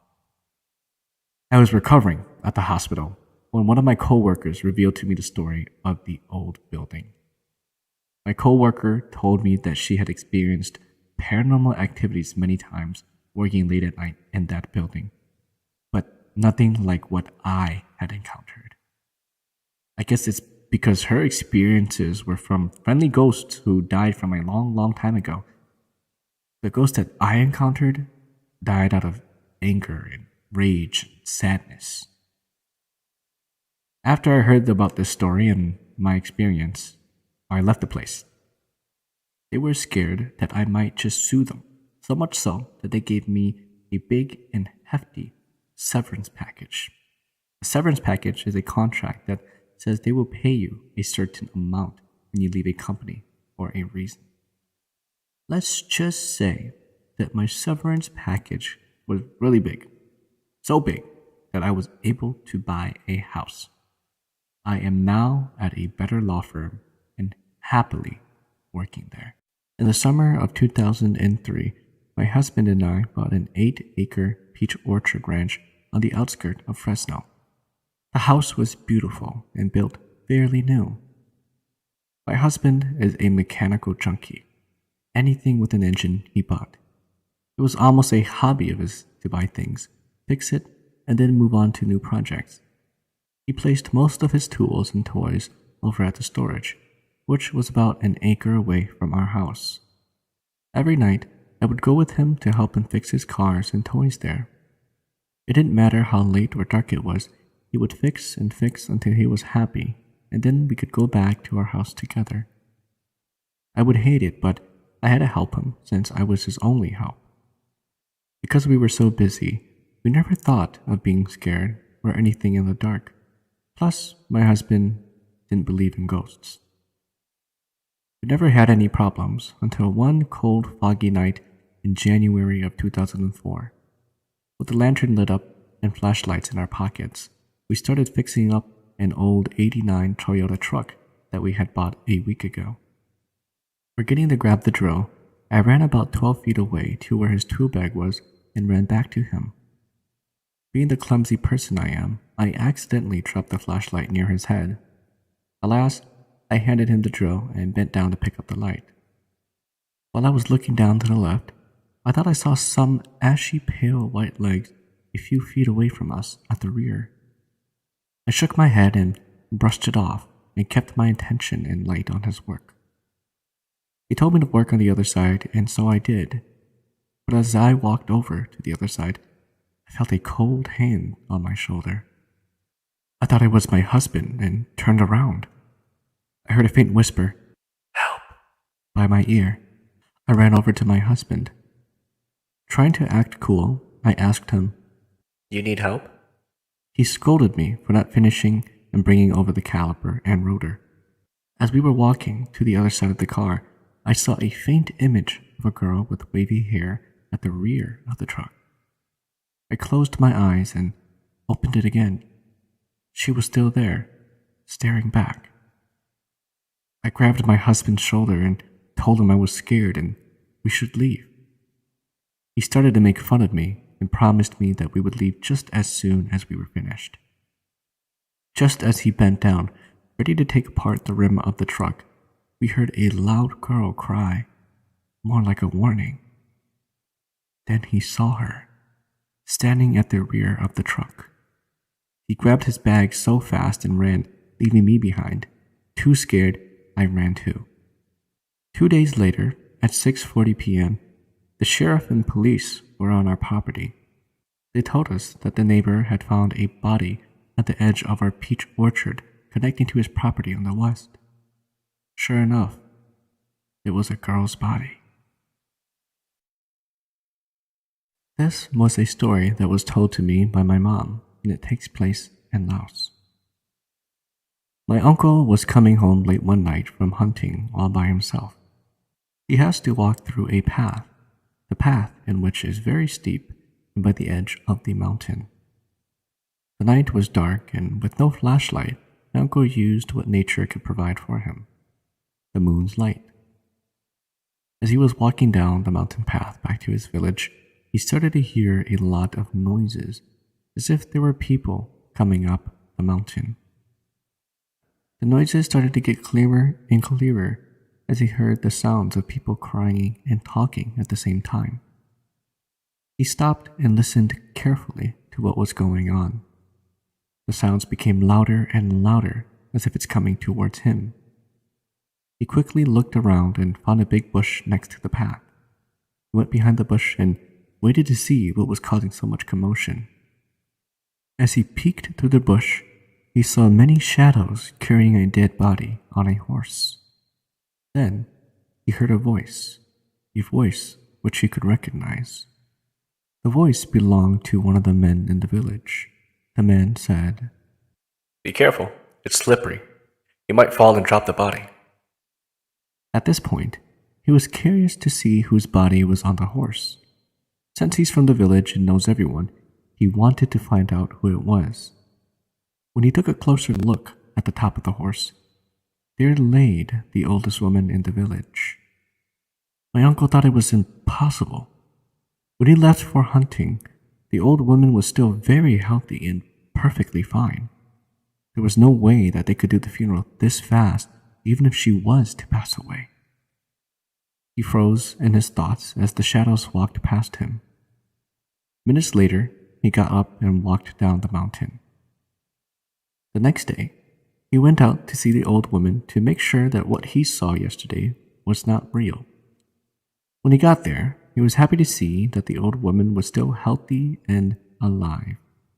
He left home and a couple of days went by. He was at home chopping wood when he heard the news that the old lady had passed away.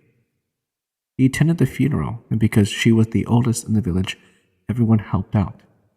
When the time finally came for them to take her body to the grave, the whole village followed as the men carried her up the mountain. As they carried the body up the mountain, he was right behind them so he can help carry if one of the men were to get tired and needed rest. Just as they got closer to the spot where he heard the noise, it came to his mind that the noise he heard that night was the same noises that he is hearing now. He stopped and looked behind him. The view looked exactly the same as the one he was looking down that night. The long line of crowded people crying and talking.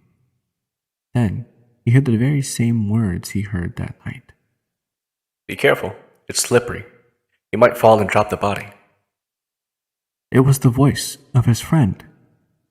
That night, he had seen what was going to happen. He had seen the souls traveling the same path that they were traveling on now. Has anyone here read or followed David Paulides' books on missing people? I've read a few books, and some of the missing people's cases are strangely similar to the stories my parents told me and the many Hmong stories that I've read and heard about how Hmong people would go missing in the jungle. Moreover, I too have had a strange experience in the jungles of Thailand. First, I'll say that a certain portion of my experiences may seem non-believable, but this truly happened to me. The reason why I am posting this here is that I want to see if there are any other Hmong people that have had the same experiences or some similar input. To this day, I am still looking for answers. In 1989, my family was in the midst of prepping our long journey to the United States. We only had about a month left before departure, and we were given instructions on what to do and what not to do. Basically, we were told to not do anything stupid. This made my mom paranoid and was focused on not doing anything stupid. My father, on the other hand, was more relaxed because he wanted to go hunting one last time before departure. Of course, my mom refused, but being that day and age, my father always gets his way. He packed his gear and he went into the jungle. I was 4 years old at the time, and I was only going because I was the oldest son. None of my uncles or father's friends were available. My father just needed another person to keep him company, although in hindsight, I was maybe too young to accompany my father because later my mom told me that I would see things that no one else saw. Nonetheless, my father and I went hunting early in the morning. The first day went great. My father caught a few birds, but the best part was that I had some quality time with my father because he was never home. He'd always hang out with his friends, so it was the great time we both needed. As I said, everything was going great. However, as dusk slowly approached, I started to notice that something was off and there was a change in the atmosphere.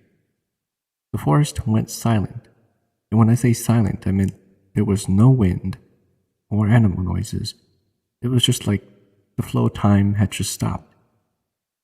Now, I believed my father didn't notice anything abnormal because he was focusing on prepping our meals, and he did do that Hmong ritual before we ate. However, as I said, I noticed that something was off. This oddness intensified right after the ritual. I had this strange feeling that my father and I were being watched by a group of beings, or at least I was. Maybe this was something normal because we were indeed asking the spirits to come and eat with us. After we ate, everything went back to normal. The strangeness dissipated, and the sound of the forest became alive again. Soon after this, we set up camp. My father told me to wait at camp while he went to gather more wood. I really didn't want to stay by myself at the camp. However, my father insisted that I must, stating that I only slowed him down. I had no choice but to stay at the camp inside the tent. About 5 minutes after my father left, I started to feel the same strangeness that I felt earlier, but this time, it was much closer. However, the strange feeling turned into a calm and welcoming feeling. That feeling made me super relaxed, and I decided to lie down and maybe close my eyes. However, before I could take a nap, I saw 3 shadow figures walking around outside the tent. It seemed like they just popped out of nowhere because I didn't hear any footsteps or hear them coming. I was very scared indeed, but being a 4-year-old child, I was also curious, thinking to myself who they were. I watched them move around the tent. Eventually, they started to talk to each other. They spoke in a language that I did not understand. And they didn't sound menacing, but rather intrigued from what I could gather. They talked to each other for another couple of minutes before leaving. And when I say leave, I mean they walked away from the tent, and I could hear their footsteps and shadows slowly disappearing. That's when I opened the tent, and this is when my whole prospect of life, death, and how I see the universe changed. What I saw when I popped out of the tent is something I will never forget. What I saw was the scenery that looked completely different from what I remembered. The trees, the grass, and the jungle were all different. It was midday and was much colder. In short, I was transported into another world, universe, or dimension, and during this time, I wasn't scared. In fact, I felt love and calmness from the surroundings. I felt like I belonged there. And after the initial shock, I walked around the area by the camp. I didn't want to go too far because I was still waiting for my father to return. However, I was really curious and started to wander further and further outside the camp area. As I walked away from the camp, I could hear people talking in the same strange language I heard earlier in the distance. It was full of laughter and cheerful talking. Eventually, I met someone. That someone was a child, and that child was playing outside far from the others. That boy was much taller than I was. I'll say that he was probably around 7 or 8 years old. The boy seemed to have had a mixture of Asian and Caucasian features. Anyhow, as I was walking quietly, I startled him. We looked at each other for about a few minutes before he said something to me. But of course, I didn't understand what he said, and I didn't say anything just yet. However, I think he was asking for my name. After the initial interaction, he took my hand and tried to take me with him. It was not like I was being forced.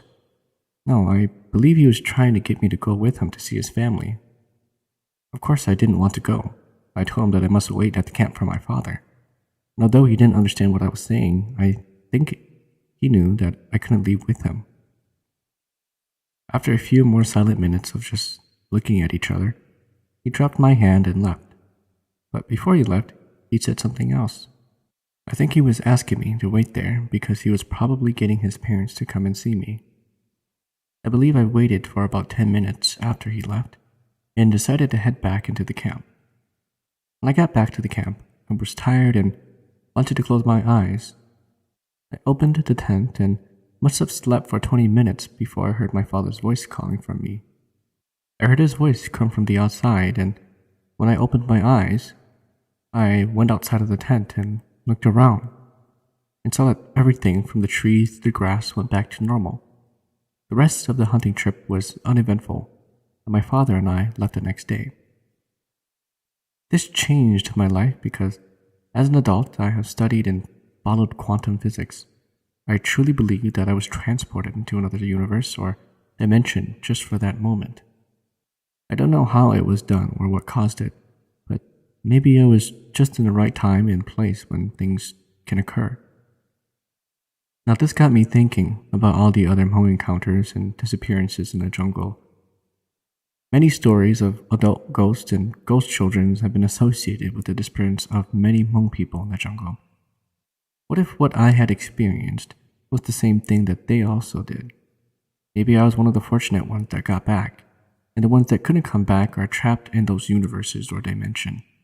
Or maybe they choose not to come back because, like I said, when I was there, I felt happiness and calmness. I felt like I belonged there. Moreover, the people like me that were able to come back, most will contribute these events to ghosts or spirits trying to take them. And this is where we have stories of children and adult ghosts taking people and disappearing into the jungle. What really happened was that they were transported into another universe or dimension. And what I mean by this is that there are so many things in the universe that we do not know. Back in Laos, there lived a family who were not productive at all. The kids were disrespectful, and the parents were lazy. They never tended to their farm, and the parents smoked opium all day. They had 2 children, a son and a daughter, who were rude to their parents and would always go out and never come home. One day, the dad passed away. The mom was sad, but the kids didn't really care. They gave him a proper burial and went back to their ways. A few years passed, and the mom became sick and eventually gave up on life. The son and daughter were poor and could not give her a proper burial or a shaman ritual, so they just dressed her up in her traditional Hmong garments and left her dead corpse laying on the wooden bed that they had at the farm. The kids came home after leaving her body and was looking for food to eat. Because they were lazy and never did much, there was nothing to eat. Night soon came around and they went to bed. In the middle of the night, they heard scratching from the door. Scared, the sister asked the brother to go and check it out, but he too was too afraid. The scratching kept on going until early into the morning. The siblings could not sleep at all that night. They did not know what was scratching at the door. Growing tired of the noise, the brother finally got up and lit a candle. They sat upon their bed and stared at the door. From the door, they heard a voice calling out, I'm home. Let me in. I'm hungry. Right there and then, they knew who it was. Their mom. They were so terrified that they cuddled and cried their eyes out. Then, the sound of scratching continued. And again, the voice kept saying, I'm home. Let me in. I'm hungry. Now, imagine that saying in Hmong. Gula chela. Kikatong. Guchachaplalia. The children dared to not respond. So the dead mother became desperate. She stuck her hand under the door. Her hands were all shriveled up and her nails were black. Her fingers were stuck together, one finger on top of the other. She started to dig the sand under the door trying to get in. All the while she kept saying, I wonder if anyone's home. Let me go inside and make some food. I am so hungry. Then the scratching stopped. The next thing that the siblings heard was the sound of running around the house.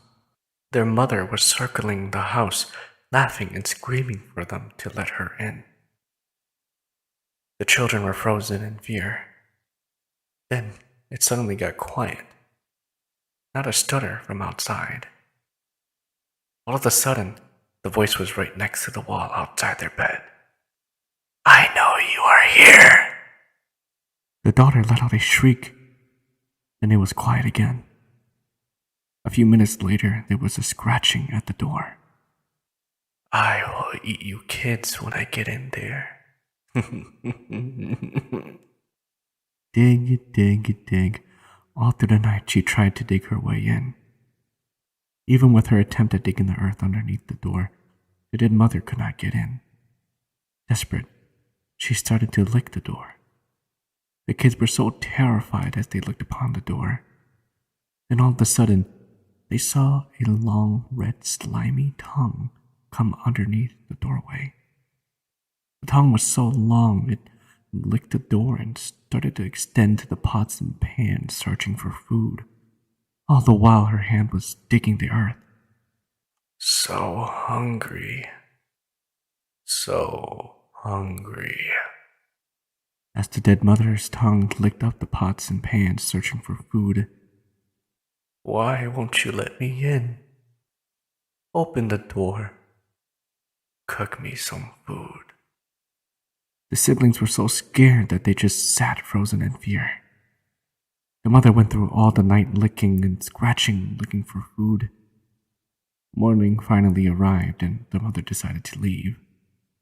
At the sign of her leaving, the kids waited for a few hours before they ran out of the house to a neighbor's house.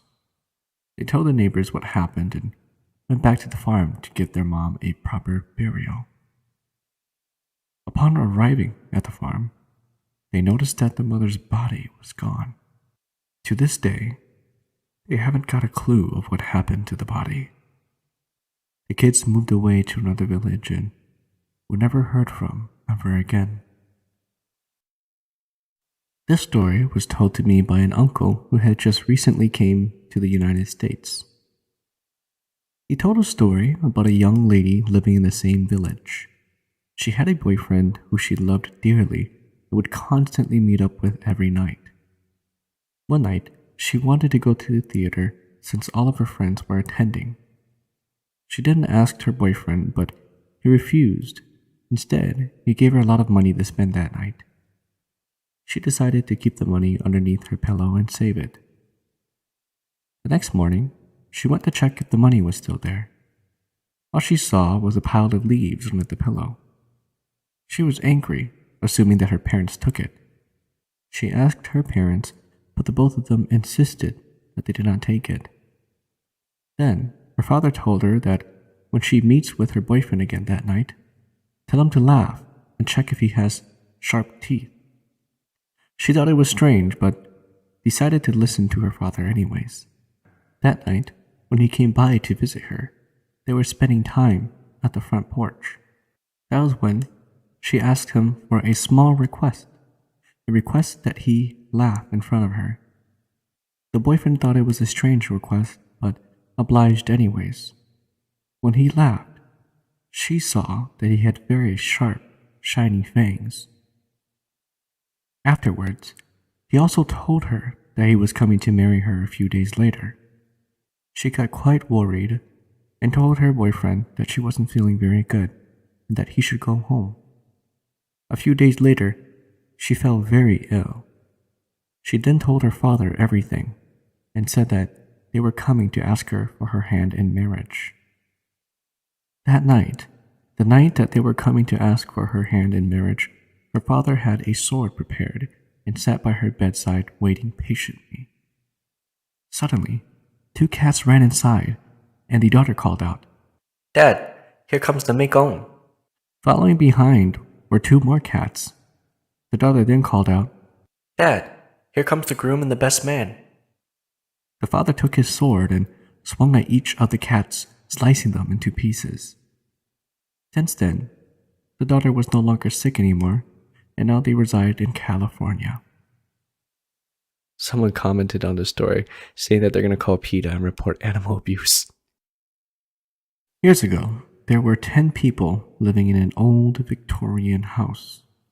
This house was in the middle of nowhere in the countryside. It had 2 stories, 1 bedroom downstairs and 4 upstairs. On each side of the house, there were 2 staircases, one going up through the living room, and the other was in the kitchen. The stairs are separated by a long hallway with 2 rooms on each side. There has always been talk about how haunted this house was. I was very skeptical However, one night made me a believer. We were hardly ever home alone, and someone was always with us. At that time, little did we know that there was someone always there. Someone who never left. It was 2001, and I was home alone with my 8-year-old brother. My parents called that night, saying that they would be coming home late. Everyone else who lived there went out for the night, being that they were all older. My brother and I were watching TV late at night, waiting for our parents and family to come home. And suddenly, the TV began to twitch and flash, and suddenly turned off. I was afraid because this was the first time I was in charge. My brother was afraid, and I told him that it was just a TV timer and that we could go to my parents' room to watch the TV there. We went upstairs to the living room.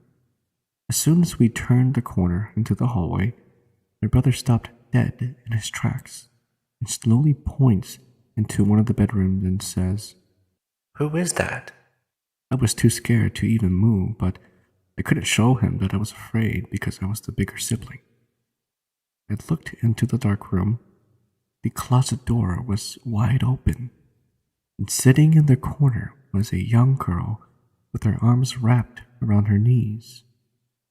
I quickly closed the door and convinced myself it was a pile of clothes that made it look like someone was sitting there. At least, that's what I told myself and my younger brother. I decided to tell my parents a few days later, but being Christian, they chose not to take action. In 2011, I moved out of the home, but still go very often to visit the family. There was still a large amount of people that lived there. My parents and a small newly wedded family. Now we have a little guy who is 3 years old. He's an only child, so he learned to play by himself. One morning, his mom went to work and he was left all alone with my mother. She let him play around the house while she did her chores. She was in the kitchen cooking, and the little guy starts laughing from upstairs. This was pretty normal. He starts going down the stairs, followed by heavier steps. He comes running and laughing right past my mom. She looks up the stairs to see who it was and saw a girl quickly turn the corner upstairs with her hair whipping back. Her first thought was, Oh, his mom must be home already. Then her phone rings and it was the mom.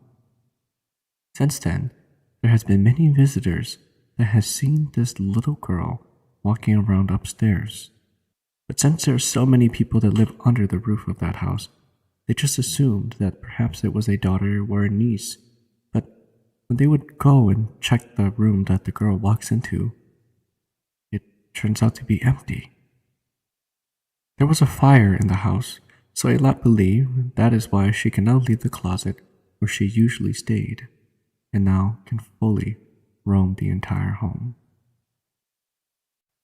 Last weekend, my brothers and sister-in-laws were hanging out and drinking with my roommates and I because it was my sister-in-law's birthday. Anywho, while we were hanging out, my brother started telling us scary stories, and soon, all of us started telling scary stories to each other. Then my brother brought up the stairs in my apartment. Quick note, the apartment is a little town home. My brother was asking me if anything paranormal goes on around the house and proceeds to tell me that his friends who live around the same area have always experienced paranormal things and saw a little ghost girl walking up and down their stairs. So we were talking and somehow got off the topic because everyone wanted to order pizza. The party ended and everyone went home. 2 nights ago, I woke up around 3 a.m. to the stairs creaking, like someone was walking up and down them slowly. I thought it was my roommates and their boyfriends until I remembered that they were all out or at home, leaving me all by myself. I then automatically thought back to what my brother was telling me and got scared that there might be a ghost girl on my stairs, so I hid under my blanket until it got extremely hot and I was sweating like crazy. I could not stand it anymore, so I decided to check it out. I grabbed my thick, furry blanket and covered everything but my face and opened the door slowly. To my surprise, I could see that the kitchen light was on, oddly. Not all the kitchen lights were on, just the one above the oven, letting me see just glimpses of what was out there. Before I turned to my left to go down the stairs, I flicked the light switch and looked down. At the bottom of the stairs, there was a grudge-looking person that was trying to climb the stairs with some long hair. I screamed my lungs out, and I screamed and I screamed and I screamed, and my roommate looked up at me with her drunk self and asked me why I was screaming.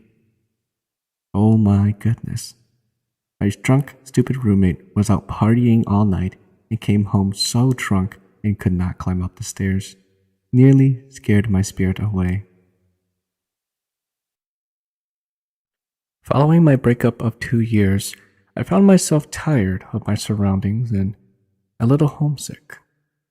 I quickly packed up and made the 2.5-hour drive to my mother's house in Minnesota. The thought of moving back in my family wasn't very thrilling, but I needed it. So without further hesitation, I adhered to the idea. My mother had recently moved into this new house that I've never seen. It was on the edge of town and had more rooms, supposedly. I drove throughout downtown St. Paul and headed into an older part of town. The houses looked like they each had a story to tell.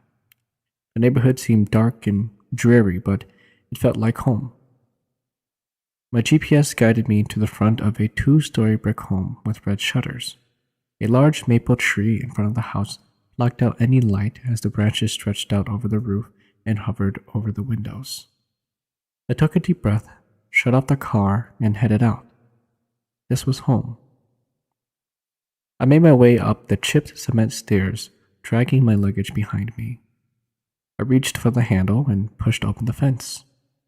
It let out a squeak as it swung open. I walked up to the door and rang the doorbell. I looked around the yard, and it was overgrown with weeds. The grass looked like it hadn't been mowed in weeks. I would have thought the house to be abandoned had it not been for my mother's familiar garden tools laying about. I heard a familiar voice yell out, Who is it? and I replied, It's me, Mom. She opened the door and let me in. I walked in and my siblings greeted me with excitement from their little eyes. It had been close to a year since I'd been with them. We said our hellos and my mom asked me if I wanted the upstairs bedroom or the downstairs bedroom. I learned that everyone slept upstairs and quickly chose the downstairs bedroom. I grabbed my stuff and headed downstairs. The room was in the basement. Of course, it was a finished basement. Who'd sleep in a dungeon, right? I picked up the bigger room. There was already a bed set up, and I dropped my stuff and fell onto the bed and fell asleep. When I finally woke up, it was getting dark. I looked around the room and forgot for a minute where I was. It was cold in the room, and my feet were freezing. Then I heard giggling coming from the doorway. A quiet, little giggle. My heart started racing. Everything was dark down here. There was no one here with me. Was I losing my mind and hearing things? I laid still, afraid to move, to breathe. Haha. Shh. There it was. I wasn't crazy. There was definitely someone outside my door. I grabbed my cell phone and flipped it open so I had some light. I took a deep breath and sprung out of bed and ran for the wall where the light switch was. I flipped it on and frantically searched the room with my eyes. No one. I had looked towards the doorway, and the door was opened ajar. I could see 2 little shadows outside. I slowly approached the door and reached out for the doorknob. Boom, boom, boom, boom. My heart was beating out of its chest. I swallowed the lump in my throat and swung the door open. Then I saw them. 2 little girls crouching behind the door. My little sisters. When the door swung open, I could see the fright in their little eyes. They were both startled and fell back. My God, what are you two doing sneaking around? I screamed at them, and they pointed at each other, one blaming the other. It wasn't me. It was Sarah. Yelled Laura. Nuh-uh. Lies. Screamed Sarah. Relieved, I dismissed their shenanigans and asked if they would like to help me unpack. They were very eager, and both jumped at the idea of going through my stuff. Typical kid behavior. The three of us closed the door and started to unpack. I was emptying out a box when Sarah casually asked, Why do you want to sleep down here alone? Curious little girl, I thought to myself. Well, because everyone already sleeps upstairs, and I'm not a baby like you, so I don't need to sleep near my mommy. The girls found my answer to be remarkably funny, and they both laughed hysterically. We're not babies. They both chimed. This house is haunted, you know. I immediately paused at Laura's statement. That caught me off guard, and in my mind I was trying to process what I just heard. I felt a shiver and scanned the room. Laura, why is it haunted? I asked, afraid of the answer. Well, there is a man that I see sometimes upstairs. Also, Sarah saw a lady with long hair in the basement once, so we don't sleep down here anymore. She replied sternly. Yeah, Mom doesn't believe us. Added Sarah. I wasn't going to lie. I was engulfed in fear. The girls went on and on about how Sarah had seen a long-haired lady in the basement once and was so scared she got sick.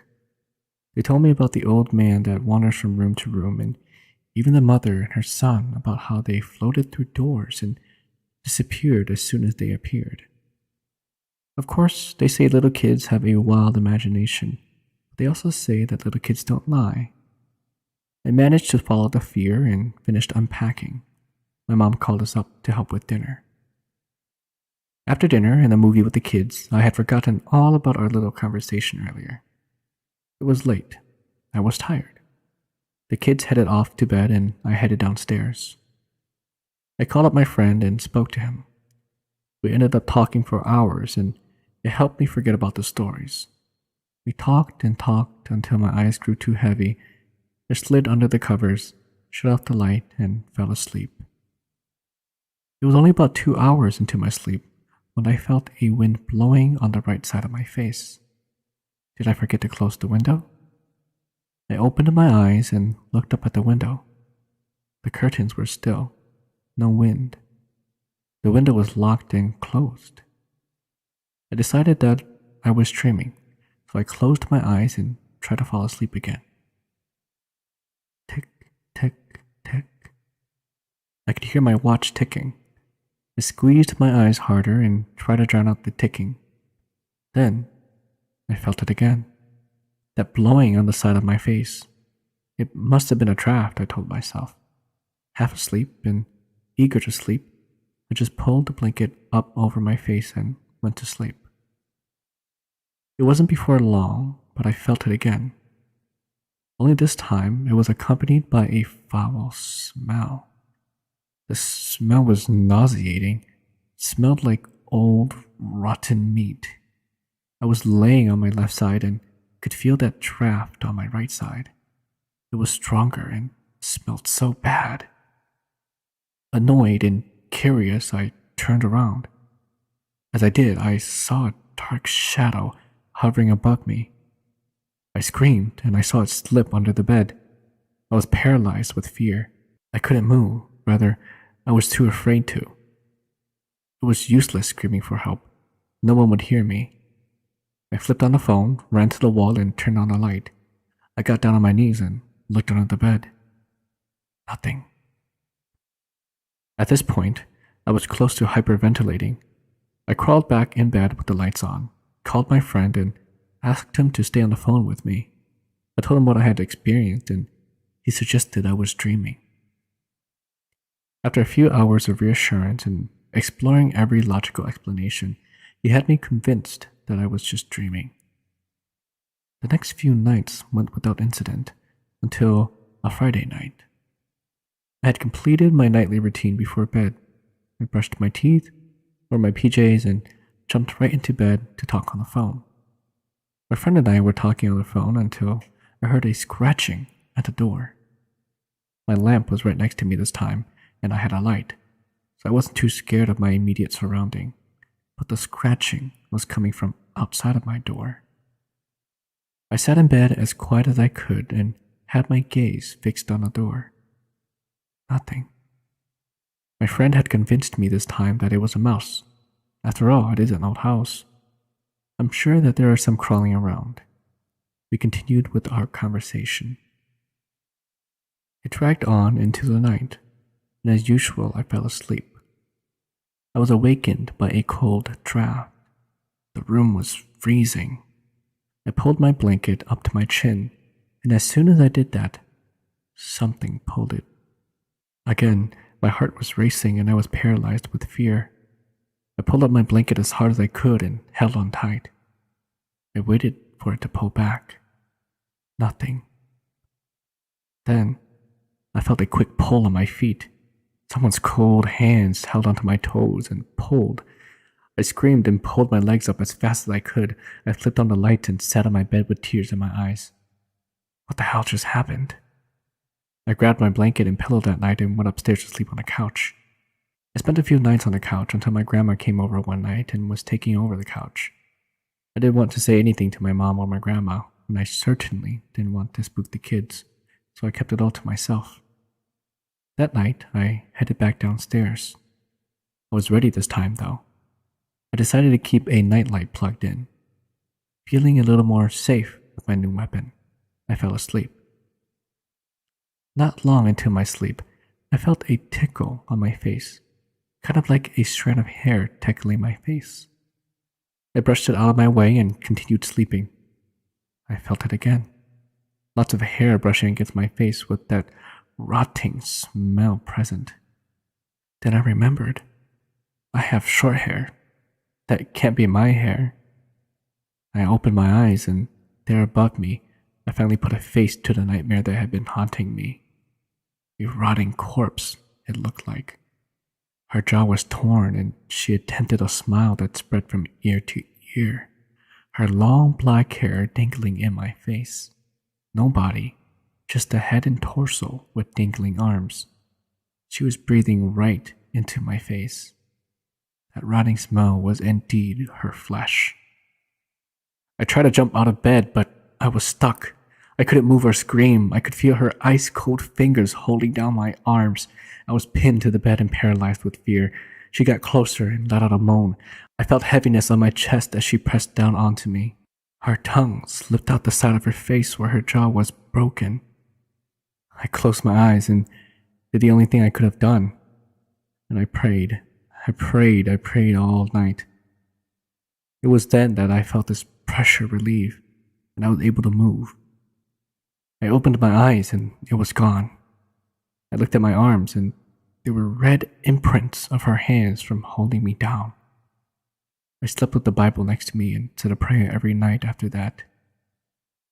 We moved shortly after that. I don't know who lived there now, but I pity the current tenants. This happened to me when I was a young girl. The houses in St. Paul, Minnesota has always put me on edge. I was probably around 14 or 15, and everyone was out of the house playing outside. I decided to sleep in my parents' room on the twin-size bed.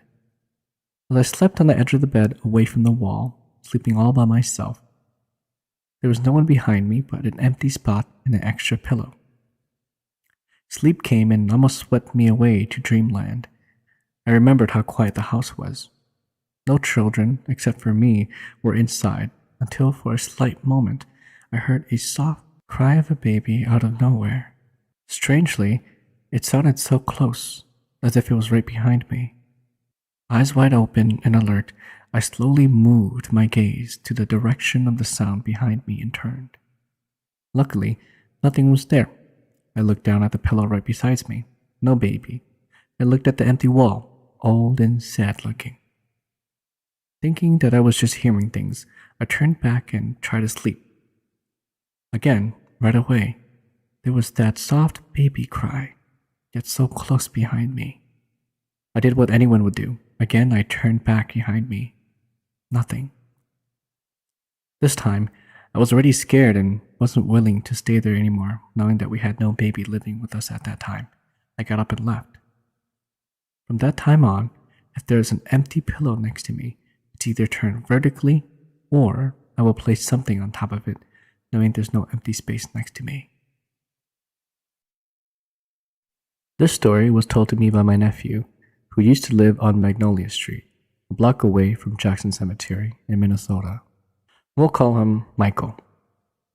Michael was coming home late at night at around 12 or 1 a.m. in the morning with 3 of his other friends. They were out late at a friend's house and were coming home from east side St. Paul to west side St. Paul. My nephew sat at the back passenger seat by the left side window. As they turned on to Magnolia Street, they saw a girl in a white long dress with black hair. Her hair was about shoulders length. The girl was looking down on the ground and her hair was covering her face as she walked down the sidewalk.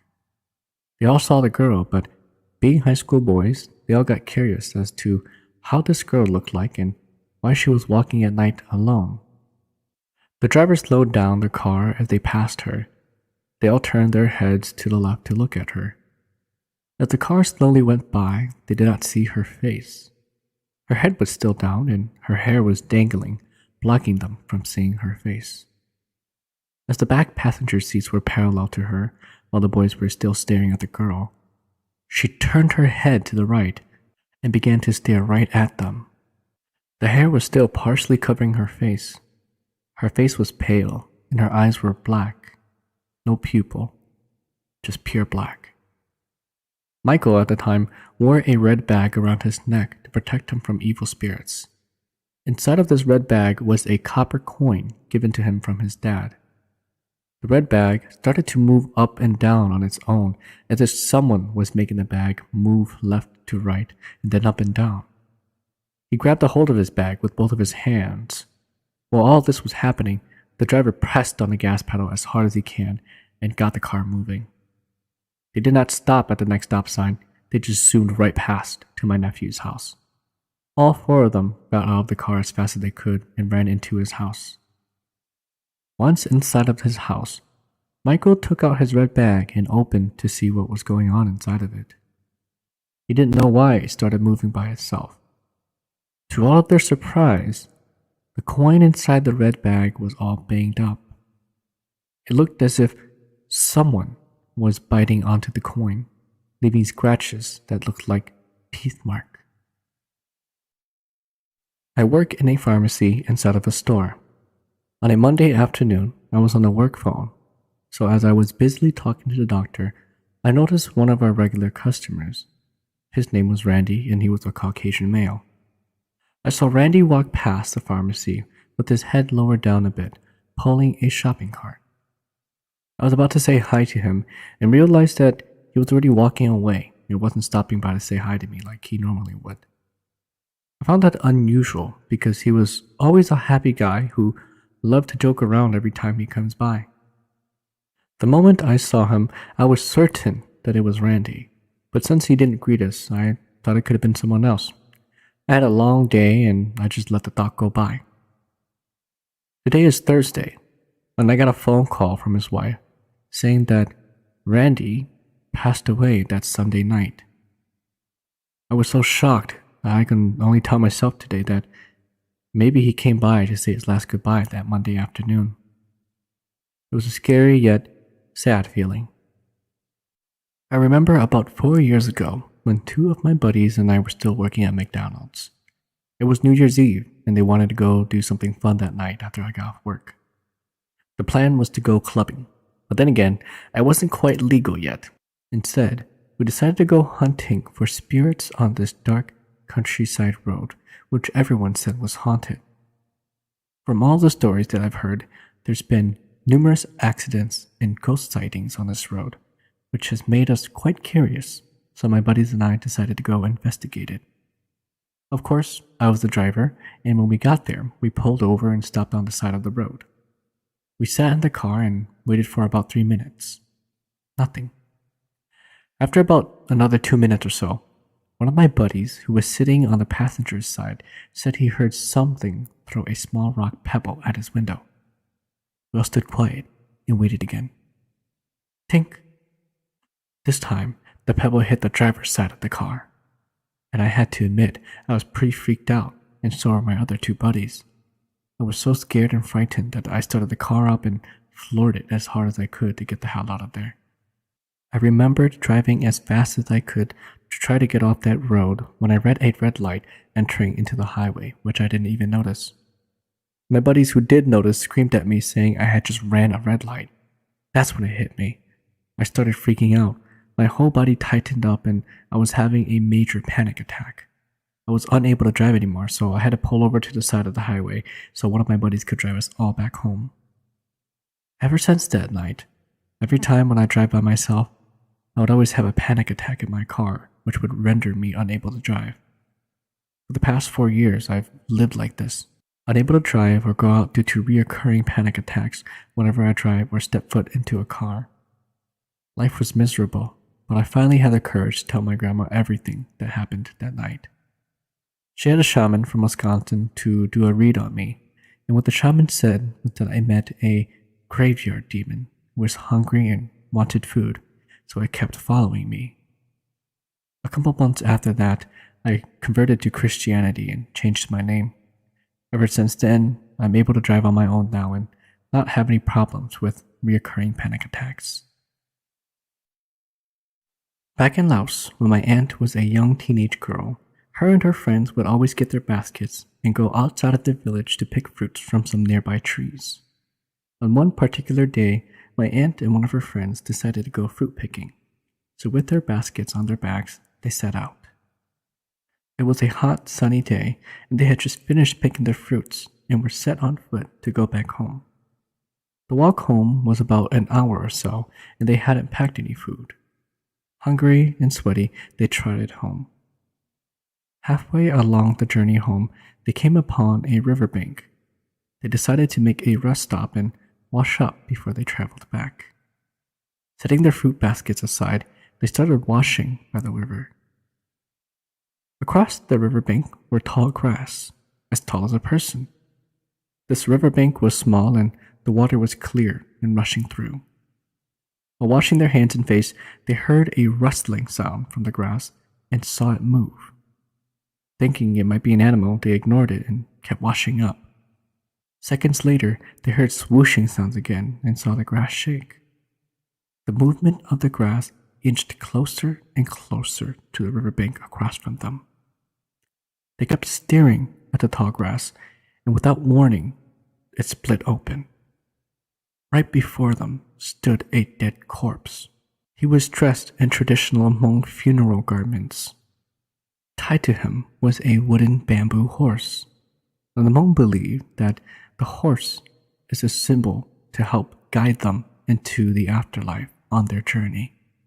They are laid upon the horse and then tied at the chest, abdominal area, and legs and feet to secure them.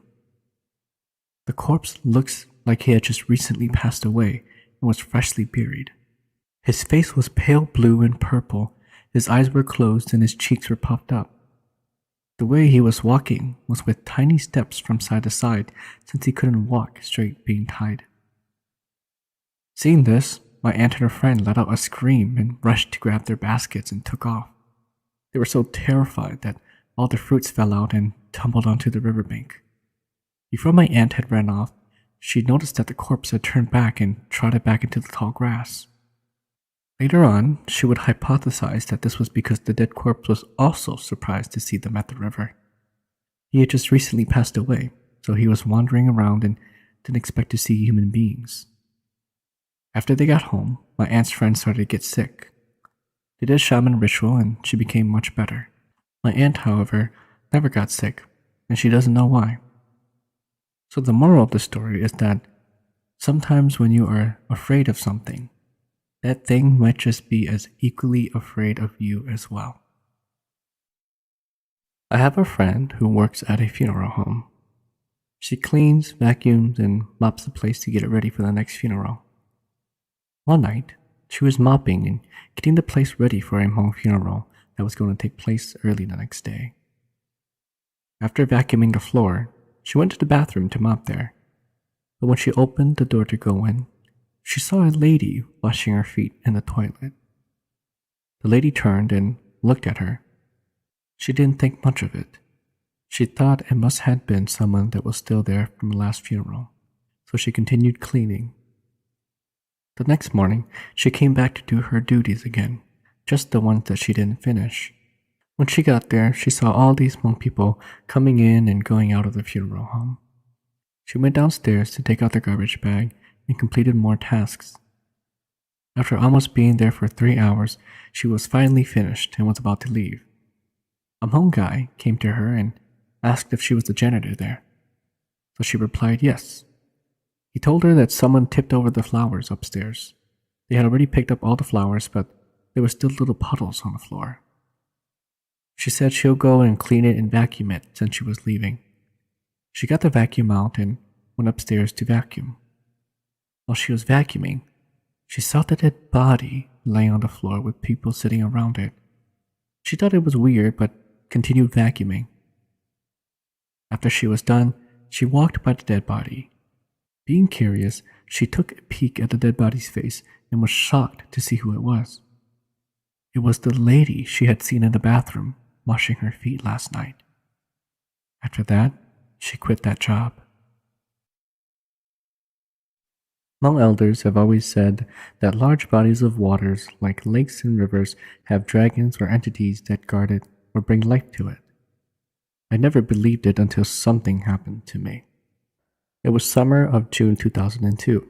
My boyfriend and I, along with his friends and their girlfriends, made our way in the early morning to Shaver Lake because we rented a boat to hang out and chill. The weather was pretty cloudy with a little bit of sun, but overall it was very chilly. The whole trip went fine and it was fun. We mostly stayed on the boat in the water, but then stopped at an island just to go walk around. The girls went out to the other side to explore and take pictures, while the guys stayed near the boat. After a while, we got back on the boat. We stopped in the middle of the lake and decided to hang out there. Because everyone was drinking, people needed to use the bathroom. It was easy for the guys to go, so they went.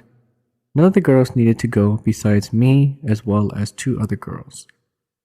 They moved the boat again away from the area where the guys peed, and some of the guys jumped into the water. I couldn't hold on to my pee anymore, so I told my boyfriend that I needed to go. I put on my life jacket and walked to the other end of the boat, opposite of where everyone was at, and went into the water while holding on to the side. I didn't know how to swim, so my boyfriend held on to me. While going, I was thinking about how dark and deep it felt in the water. Half my body was literally under the boat. After some trouble getting up onto the boat from the water, we went back to return the boat. It was late noon now, and everyone went back to town. When my boyfriend and I got to his house, we were so tired. We crashed and fell asleep. This is where things got creepy. While sleeping, I had a nightmare. In the dream, I dreamed as in real life that my boyfriend and I were sleeping in his room, but it was really dark, and then I saw that there was a dark figure coming from the side of his bed where the walkway was. You couldn't tell how the figure looked, but it had red eyes. He stood there and looked at me and told me that he wanted me to go with him. Somehow in the dream, I had a strong feeling that it followed us back from the lake. I looked at my boyfriend, who was still sleeping next to me, and told it that I couldn't go and that I didn't want to go. The figure kept telling me that it wanted me to go, and I started to get scared because it wouldn't let me go. And then, at the peak of my frightness, I woke up. Around the same time, my boyfriend woke up too. I told my boyfriend what I had just dreamed about, and then he proceeded to tell me that he got sleep paralysis, or got sat on. He had also dreamed that we had come back from the lake and went to sleep. While sleeping, he saw that there was a dark figure that came to his room and stood by the side of the bed, and he couldn't move. We both talked about the creepy dreams that we had just experienced and shrugged it off. It was weird, but maybe it was nothing. Perhaps it was just a coincidence. A few months later, my family did a ritual for me, and during that ritual, one of the assistants quickly and briefly told me that there was an encounter with a dragon spirit, and that it wanted to marry me and take me as its bride. I had to burn some joss paper and tell it that I didn't want to go, and for it to leave me alone and go away with the money offerings. When this happened, the dreams and the lake incident finally all made sense to me. Later after the ritual, during the discussion with the shaman, I told them about what my boyfriend and I had dreamed about. She cautioned to me about being out in nature and about how some people are more likely to attract things. I love nature, but I haven't returned to the lake since. Work was hectic, and we had 2 residents that passed away in the same hour. I went into the room of my last resident for the night. She was still sane and a very capable person. I walked into her room to find her crying. Lisa, what's the matter, honey? I asked. They said they're coming soon. She replied. Who's coming? Albert and Joanne. The 2 residents that had just passed away. Goosebumps rose all over my body, and I asked, playing along. Lisa, why are they coming? They say everyone leaves in pairs of 3, and they need a 3rd person. I'm terrified, and I tell her I have to grab something for her bath, and I'll be right back. We'll have the occasional unexpected death, so I was creeped out. She was one of my favorite residents, and we had a deep connection. I walked out and reported what I talked about with her to my supervising nurse. Sometimes it could be a form of dementia developing. The nurse said she'd go check in on Lisa after I've given her a bath. I went to give her her bath, which will conclude my shift for the night. The whole time helping her bathe, she's hysterical, crying, saying she doesn't want to die yet. She was 86 years old, but still independent. I calmed her, saying that after I leave for the night, the nurse will come in to check on her every 2 hours, and if anything happens, to let her next caregiver or the nurse know. I punched out at 11, feeling overwhelmed and heartbroken. It was a crazy and long day at work, and I just wanted to fall asleep when I got home. But I have a 6-month-old who, of course, did not sleep when I want her to. My husband was working 10 p.m. to 10 a.m., so I had to stay up with her. I laid in bed watching Netflix while my daughter was in her crib playing. I felt my eyes getting heavy and began to fall asleep. In the far distance, I could still hear my daughter playing and giggling. I thought to myself, she's fine. I'm going to allow myself to just fall asleep for a minute. I heard my daughter wailing and jerked awake. I turned to my right towards her crib, but she wasn't there. I was disoriented but soon realized she was on the bedroom floor. I bolted towards her. How did she fall out? I caressed and soothed her until she stopped crying.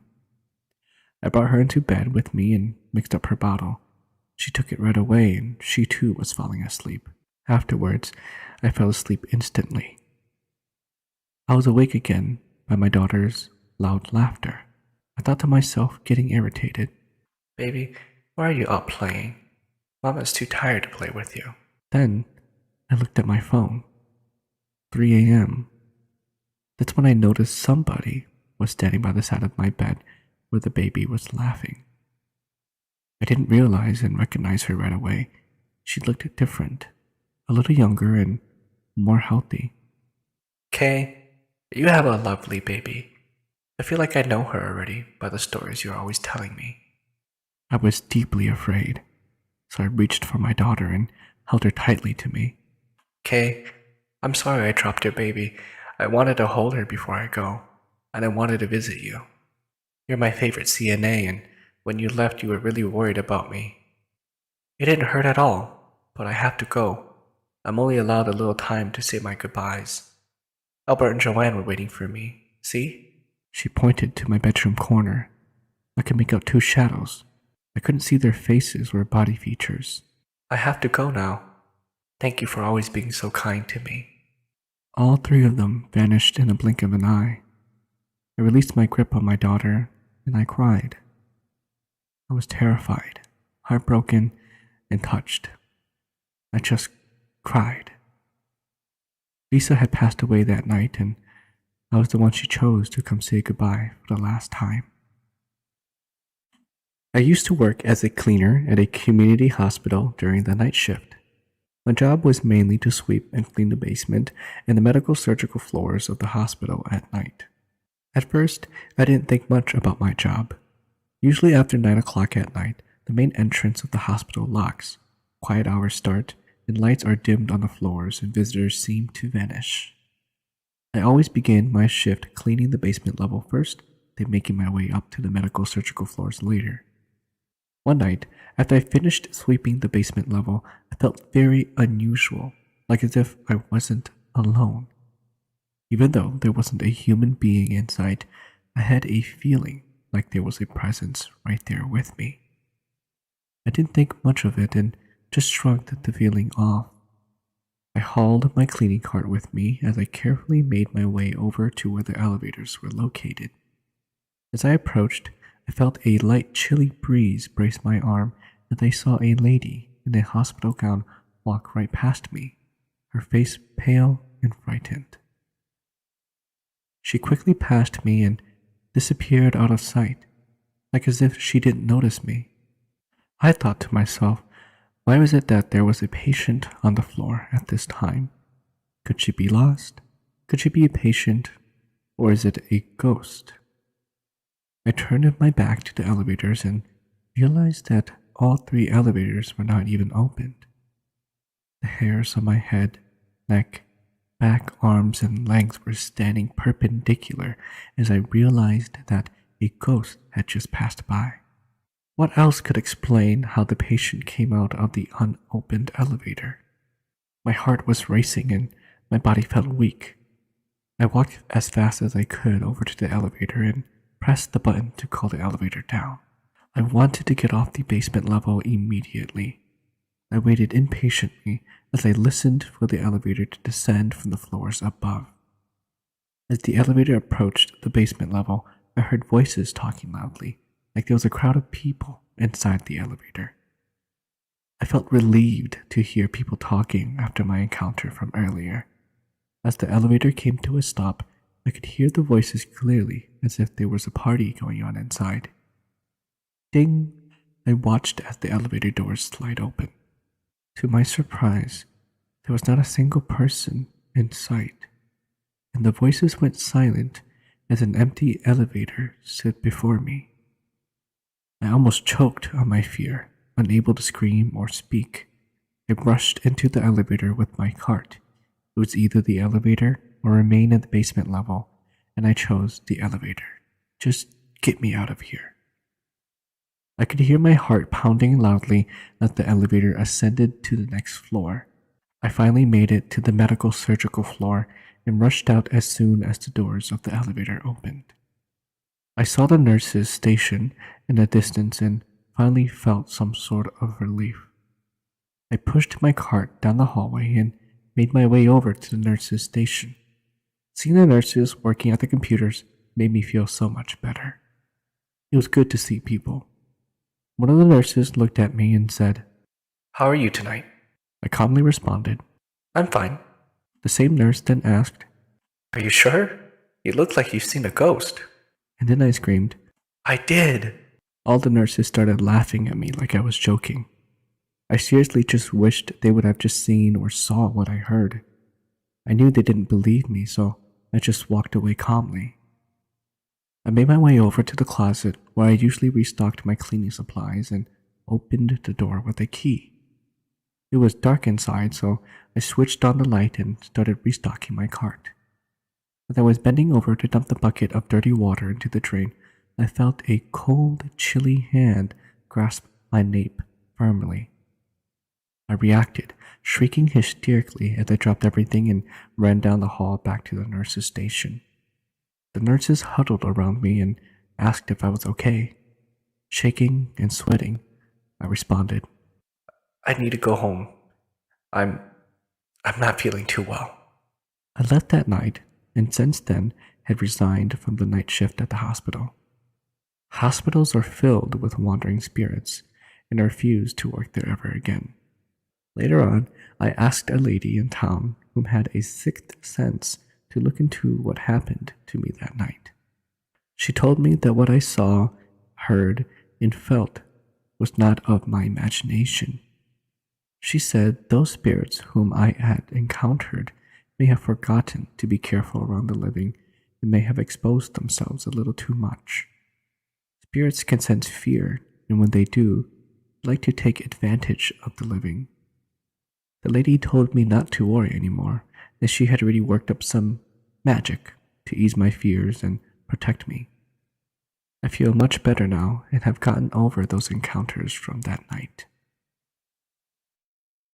During our first night after my wife gave birth, the nurses asked if we wanted them to take Zachary, our son, into the nursery so we could sleep. We declined the offer because, although we were both exhausted, we were too excited. Around 9 p.m., my wife asked me to grab her some snacks from the vending machine.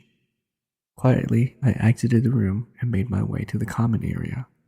When I got there, a woman was sitting there reading a book. She was in a gown, so I figured she was another patient.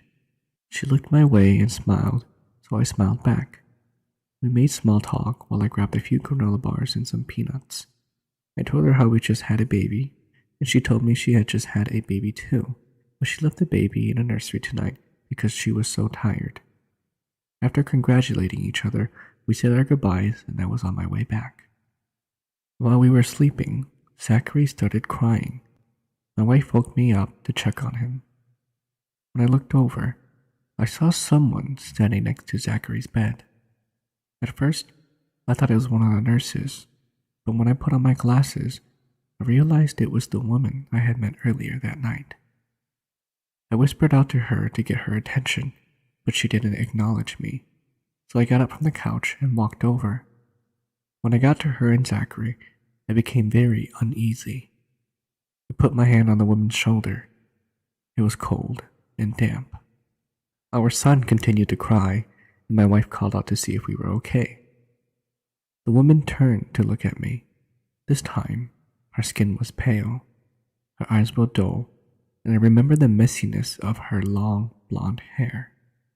She put up her finger up to her lips, signaling me to be quiet. Ying, My wife called out again. what's wrong? I turned to my wife, but before I could say anything, Zachary started crying loudly again. I immediately reached my arms out to take him out of the crib. The woman grabbed my wrists so violently that it shocked me. What in the hell was she doing? Ying, My wife called out. what are you doing? Get Zach. I turned to my wife again, and suddenly my wrists were free. The woman was gone. I grabbed Zach and hurried over to my wife.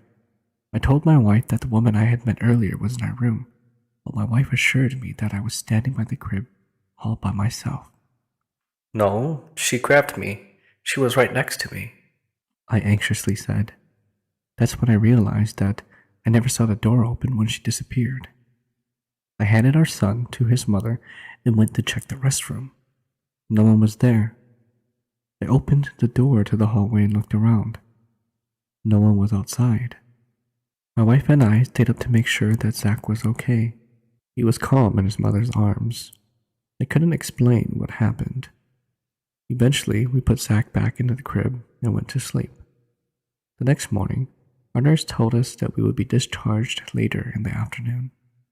We were so relieved. Baby and mommy were healthy, and I didn't have to sleep on that awful couch anymore. To our surprise, one of our friends came to visit us. She was also a nurse at the hospital and heard we had just had a baby, so she came to see us during her shift. I told her what I had experienced, and her eyes widened. Are you for real? She asked. I acknowledged, and then she asked us when we were getting discharged. We told her that we would be leaving in the afternoon. She moved closer to us and started to speak softly. You're not the only ones who have seen her. A few months back, a woman had a baby at this hospital, but it was a stillbirth. She was really depressed and hung herself in her room. The nurses found her a little too late. After that, people kept reporting that a woman was seen in their rooms watching their newborns. About 3 years ago, my boyfriend Matt, whose father was a shaman, and his first cousin Nick always hung out. One day, they were working together, and Matt called me asking if I would like to take a trip to Wisconsin Rapids to visit Nick's older brother. He told me that Nick met some Nancy chick at the Como flea market and wanted to take her with us to Wisconsin since he didn't want to be the third wheel. I said that it was fine and they just picked me up. Then we left to pick up Nancy at a park. I thought that this was weird because we didn't pick her up at her house. We got to Wisconsin Rapids and hung out with his brother, went shopping, and ate dinner. Matt and Nick wanted me to get to know Nancy better, so that's why they asked her to tag along. It was getting late, so we decided to head back to the cities. As many of you who live in Minnesota and Wisconsin know, Highway 10 is said to be super haunted and is to never be traveled on that road alone at night. Anyways, back to my story. Matt was driving and I was sitting in the passenger seat, while Nick and Nancy fell asleep in the back. We were on Highway 10 when we saw this lady in white walking on the side of the road. I started getting goosebumps and Matt said to just keep straight, but knowing my curiosity, as we passed her, I looked back and she was gone. All of a sudden, Matt slammed on the brakes, which woke the two back passengers. Nick asked what was wrong and Matt said he saw someone in the middle of the road and hit the car like some kind of deer. Nick got out and checked, but there was nothing there. We all started getting really scared because it was in the middle of the night on a long stretched road. As we kept driving, we saw the same lady in white again. Matt told Nick that this was the same lady we saw hours ago. Matt kept praying to his ancestors to keep us safe until we got home. Once we got back to the cities, it was around 3 a.m., and we went to their aunt's house, who was also a shaman, to drop off some items Nick's brother gave her. For some reason, Nancy refused to get out of the car and got super scared, so she stayed in. We thought she just didn't want to because she was shy to meet the auntie. So the three of us went inside and we told her the experience that we had encountered. She tied a red string to all of her wrists and told Nick to tell Nancy to come in so she can tie a string as well. However, Nancy kept refusing, so the auntie came outside, and once she saw Nancy, she went back inside without saying a word. She told Matt and Nick to make sure they dropped Nancy home right away, so we did. Again, we dropped her off at some park because she said she only lived a block away and didn't want to wake her parents up, so after that, they dropped me off. The next morning, Matt called and asked if he can come pick me up because his auntie wanted to talk to us, so I went back to their house. And that's when she asked Nick how he met Nancy. She said that Nancy wasn't human, and when she came out that night, she saw that Nancy's face kept changing and her looks kept changing. That's when Nick finally admitted that when we were in the car driving, he kept looking at Nancy's hand. They kept changing shapes and sizes as well. He said 1 minute her hands and nails would be short, the next it would be long. He didn't want to say anything to us because he was already scared of her, so that's why he purposely wanted to take her to his aunt's house, knowing that she had the Hmong knife and red tape at her door. The aunt called Nick's brother and asked him if he saw the Nancy girl we took. He told her that it was only the three of us. That's when we got really scared because I actually spoke to this girl and went shopping with her. Their aunt had to do a shaman ritual for all three of us. After that incident, we never saw nor heard from Nancy ever again. It was late at night, maybe around 1:49 a.m. I was heading home from work, but I needed to pump gas first. As I let the gas pump fill up, I found myself falling asleep, but I fought the temptation. I looked across the other side of the road and noticed a very unusual figure. I couldn't tell if it was someone or not because I was sleepy. I rubbed my eyes to clear my vision and looked again, but there was nothing. I thought I was seeing stuff because I was tired. The gas pump clicked off and I started off back home. As I approached my apartment, I felt an unusual sensation around my neck. The feeling continued the whole night until I got to bed. That night, I dreamt about walking around a forest in what looked like to be Laos. The forest was empty with no animals in sight. For some reason, I was pulled towards this one tree. As I looked up the tree, I saw a young girl being hung to death. Right when I was about to see her face, I woke up from the dream from a loud bang. I didn't know where this loud bang came from, I first thought that it was one of the pots hanging in the kitchen, but I was not going to go up and check because I didn't want to die yet. I stayed in bed until the next morning to see what the bang was. As I entered the kitchen, I saw that the pots were perfectly fine and nothing was wrong. I thought nothing of it. For the next couple of nights, I kept getting woken up from loud bangs. I also kept dreaming about the girl being hung in different places. I told my parents and they told me to call a shaman. The night before the shaman was supposed to come, I had the same dream, but this time it was different. I was in my room and I saw myself sleeping. I noticed something in the corner of my room. As I entered the darkness, I noticed that it was the same figure I saw the other night. As I looked closer, I noticed that the body was hung and kept hitting the wall and made a loud bang. Right when the body hit the wall, I woke up from the dream. When I woke up, I looked to the corner of the room where I saw the body in my dream. I used the flashlight on my phone to see what was in the corner. As I flashed the light, I saw the hanging girl looking straight at me. My whole body went numb and I ran out of my room. I went into my car, leaving all the personal belongings in my apartment unlocked. I didn't care and went straight to my parents' house. The next morning, a shaman came by and performed a ritual for me. Afterwards, the shaman told me that the spirit followed me home from the gas station because it saw that I was alone that night. The shaman said that the girl committed suicide because she was lonely with no one in her life. She followed me home in hopes of taking me with her. From that day on, I never lived by myself anymore. One of my husband's close relatives recently passed away, so we had to go to their funeral. She was considered a grandma to my husband, so we were their grandkids. She calls me Nya, which is daughter-in-law in Hmong, and when she was alive, I was a Nya to her. Anyways, it was late one night at her funeral. I told my husband that I was leaving to go home because I had to get our 3-year-old son from my mom's house. My husband said he would stay behind and he would stay late. We'll have his brother drop him off after the funeral. I asked him if he has his keys to open the door so that he didn't have to wake us up. He said that he has his keys and he would let himself in. I left and went to go pick up my son and went home. We got home around midnight and my son was asleep, so I carried him to his room.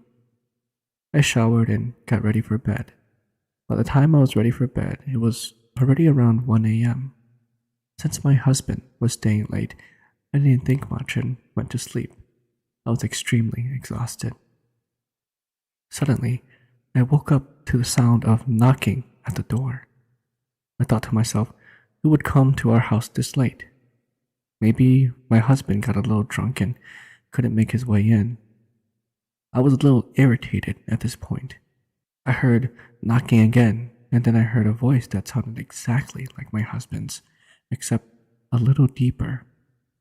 The voice kept saying, Open the door. Open the door. Open the door. I'm cold. As I listened, I could tell it wasn't my husband's voice. It sounded very familiar, but the tone was different. I got scared, thinking it could be an intruder. The knocks turned into pounding, and the voice changed to my husband's dead grandma's voice. Then she said, Open the door, daughter-in-law. Open the door. I'm cold. I got so scared because I knew then it wasn't a human at the door. It was something more than that. I went to my son's room and brought him into my room. I wasn't sure if he heard it too. I tried to hide under the blanket to drown out the noise. However, the pounding got louder and louder. It seems as though she might even knock the door over to get in. Her voice just kept getting louder and louder, telling me to open up the door and quickly, it's cold outside. Suddenly, my phone beeped with a text message from my husband saying that he was now coming. The pounding and chanting suddenly stopped. I called my husband and told him to come home quick and I'll tell him what happened. I fell asleep afterwards, It seemed like only 30 minutes and I heard knocking at the door again. This time, it sounded like my husband's voice. Open the door. I'm here. You told me to come home and I'm here now. I got excited and felt a little relieved at the same time. I got up and slipped into my slippers. As I walked to the door, I noticed the light outside isn't on. We have a sensor light that I turned on when I got home. If someone comes, then it triggers the sensor and the lights come on. I was confused. How can he get to the door without triggering the sensor? Then I heard his voice and knocking. Open the door for me. You told me to come home. I took a peek outside and did not see anything in the dark. No figure and no one. The hairs on the back of my neck stood up. I ran back to the bedroom and closed the door. I called my husband and asked where he was, and he said, We got delayed a little. We'll come home in a little bit. My whole body broke into a sweat and I was so scared. I was so tired by this time, and mind you, I was 6 months pregnant with our second son. I finally fell asleep waiting for my husband. It seems like I slept well. Our 3-year-old son usually comes into my room to wake me up by lifting the blanket off my feet and tickling my feet. I felt the blanket lift up and tickling the bottom of my foot. Without looking, I said, Sonny, stop it. Mommy is tired. Usually, when I say stop, he would giggle, but the tickling continued. So I told him to stop again, but no response from my son. I looked up and saw that it was my husband's late grandma that was tickling my foot. She was standing at the end of my bed, dressed in her Hmong clothes. I couldn't move. It seems like I was stuck frozen. I couldn't seem to get any noises out of my mouth. My body was frozen where it was, and I saw that my husband was sleeping next to me. I saved all the energy and elbowed my husband for him to wake up, but he didn't budge. Finally, I turned around and put my arms around him and yelled for help. I didn't get a response from him. He had his back turned towards me. I shook him and told him that his grandma was here. I noticed he wasn't wearing pajamas. Then the body slowly turned to face me, and it was not my husband. It was his late grandma. I tried to get up and run, and she grabbed my arms and said, Yeah. I suddenly woke up and I could hear my husband opening the doors with his keys. The outside motion sensor lights were on. I was so scared I woke up sweating. Here's a true story that has haunted me to this day. Years ago, I worked as a security guard at a funeral home. This particular day was in March 2007, during a wake scheduled from noon to 9 p.m. Some lady had passed away, and there was a small gathering of people. Shortly after 9 p.m., everyone was gone except the funeral director, a clerk, and myself. After thoroughly checking all the rooms, the funeral director locked the 2 main viewing rooms. Then he and the clerk left.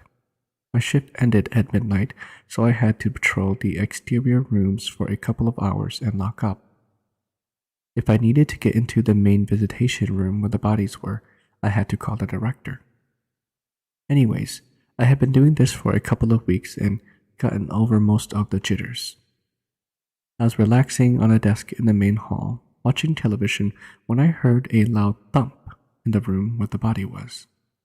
Now on this night, there was only one viewing and the casket was closed, and some flowers were placed on top before we locked the doors. When I heard the noise, I turned down the TV and listened intently for a long time.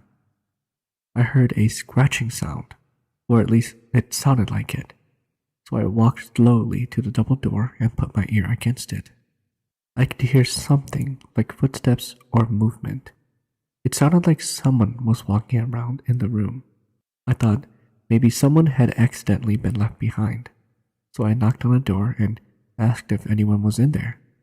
The footsteps stopped abruptly, and then they seemed to come towards the door that I was behind. I got really scared, so I backed up. The handle to the door started to move slightly, and that's when I took off. I ran until I reached a busy intersection and then called the funeral director. I told him something strange was happening in one of the visitation rooms, that I heard noises. I didn't say anything about the footsteps or the door handle. I didn't want to sound crazy. I just mentioned that there were noises. He told me to sit tight until he got there. I didn't want to go back, but I had to. After 20 minutes or so, he was on site, and we both went into the building. He walked into the visitation room with no fear and opened it. There was nothing there, but he did notice the bed of flowers that were on top of the casket was on the ground. The funeral director looked around and then picked up the flowers and put them back on the casket. Then we both left and he locked it up again. I told him I didn't want this job anymore and I was going to walk that night. He looked at me like I was crazy, but I left and never went back. Since my parents fled Laos back in 1975, my mom has not seen her sister, Thai Mai. Now, after 30 years of separation, they'll finally see each other as we wait at the airport for Thai Mai's arrival from Laos. As Thai Mai emerges at the end of the hallway, my mom gets emotionally charged and weeps quietly. When Thai Mai comes out from the hallway, she and my mom hug each other, pat each other, cry a lot of tears, and tunefully exchange words of sadness and happiness. As I'm observing their sister reunion, I turn to my 3-year-old daughter, who probably doesn't understand the drama being played in front of her, and sees her look up and down into an empty space behind Thai Mai's right shoulder, as if someone's standing there. From the airport, we come home. I start to clean up my bedroom while my wife cooks in the kitchen. Except for my daughter, who's playing with her toys in her walk-in closet, everybody else is either in the kitchen with my wife or in the family room with my mom. Occasionally, my wife does, however, come into her bedroom. Then, I hear my daughter talking to someone. As I walk out of our bedroom to put some stuff away into the garage, I glance into our walk-in closet. Its door is left ajar. I can see the back of a woman, whom I assume is my wife, crouching close to my daughter. To get to the garage, I have to go through the kitchen. When I step into the kitchen, I see my wife cooking there. That surprises me. I turn around to check for the other woman. My sister-in-law is cleaning up the dining table where her husband is mixing up some la. My mom and Thai Mai are sitting next to each other and chatting in the family room with my sister and my dad. With some anxiety, I quickly return to the bedroom to check on my daughter. Before I get to our walk-in closet, I can hear her talking. Carefully, I push the closet door wide open, scan around the whole closet, and see nobody there but my daughter. I ask her whom she's talking to, and she tells me that it's Grandma's sister. I pick her up, take her to the family room to see Thai Mai, and quietly ask her if she was talking to that Grandma's sister. She tells me that it's not that sister, but another sister. In a hurry to go play, my daughter squirms down from my arms and runs back into her bedroom. After dinner, as we're getting ready to sleep, I tell my wife about the little incident. My wife asks our daughter a few more questions. Piece by piece, our daughter is able to tell us that that woman she was talking to in a closet isn't Thai Mai, isn't as old as Thai Mai, but it's another sister of my mom, and that that sister came with Thai Mai at the airport. Because my wife asks, I tell her what I have always known. My mom had another sister, Dainza, who died some 20 years ago. My wife freaks out and makes me guard her while she performs her evening night routine in our bathroom. Late into the night, while everyone is asleep, I wake up to the sound of someone whispering. It's my daughter. She's been whispering. She's sitting on top of my wife's chest, who's lying flat next to me. It seems like a dream. Doing a reality check, I close my tired eyes tightly for a second, open them wider, and look at my daughter longer. She doesn't whisper anymore, but is still sitting on top of my wife. She turns to me and deliberately smiles at me. That's strange because my daughter never consciously smiles at me, or at anybody for that matter. I don't know why my wife doesn't even budge, but I'm not going to let my daughter sit on her chest anymore. I pull my daughter down to sleep between me and my wife. I look at my wife a few seconds and can't see nor hear her breathing. Just before I shake her abdomen, she suddenly gasps for air and starts to breathe normally. I heave a sigh of relief, lie down, and hold my daughter in my arms to go to sleep. As the days go by, my wife and I experience more strange occurrences, like birds flying into our house, loud thumping noises in the kitchen when everybody's gone to bed, cracking and creaking noises between the walls at random, strange hooting sounds outside of our bedroom windows, our front door flinging open by itself at night, and our bathroom water turning blood red. Several more times, we catch our daughter talking to someone invisible, and when we ask her about it, she keeps telling us that it's Grandma's sister, who came with Daimai. After 3 weeks of staying with us, Daimai goes out of town to visit my mom's cousin. My wife urges me to tell my parents everything. Knowing that my parents are reasonable people who don't believe in ghosts, I'm reluctant to tell, but to please my wife, so to speak, I take the risk of being ridiculed and tell my parents of the unusual occurrences since Daimai's arrival. As expected, my reasonable parents question our superstition and suspicion clinically. They frustrate me. However, at the end, they decide, for the sake of our spiritual well-being, to call a shaman to intervene. The shaman comes, does his ritual, and finds out that the spirit of Dainza is visiting us from Laos and is asking for money and food. So we prepare a lot of joss paper and a big meal for her spirit. After the shaman delivers the paper money and the meal to the spirit, they ask it to go back to where it came from and forbids it from coming back into our house. Nothing strange ever occurs again, and our daughter doesn't talk to someone invisible anymore too. But if she does again, as some kids do, I hope it'll be an imaginary friend and not to the spirit of someone dead. I will tell it like how I heard it. Names won't be mentioned. I don't want to offend the family of the victim. It is a true story of demonic forces at work.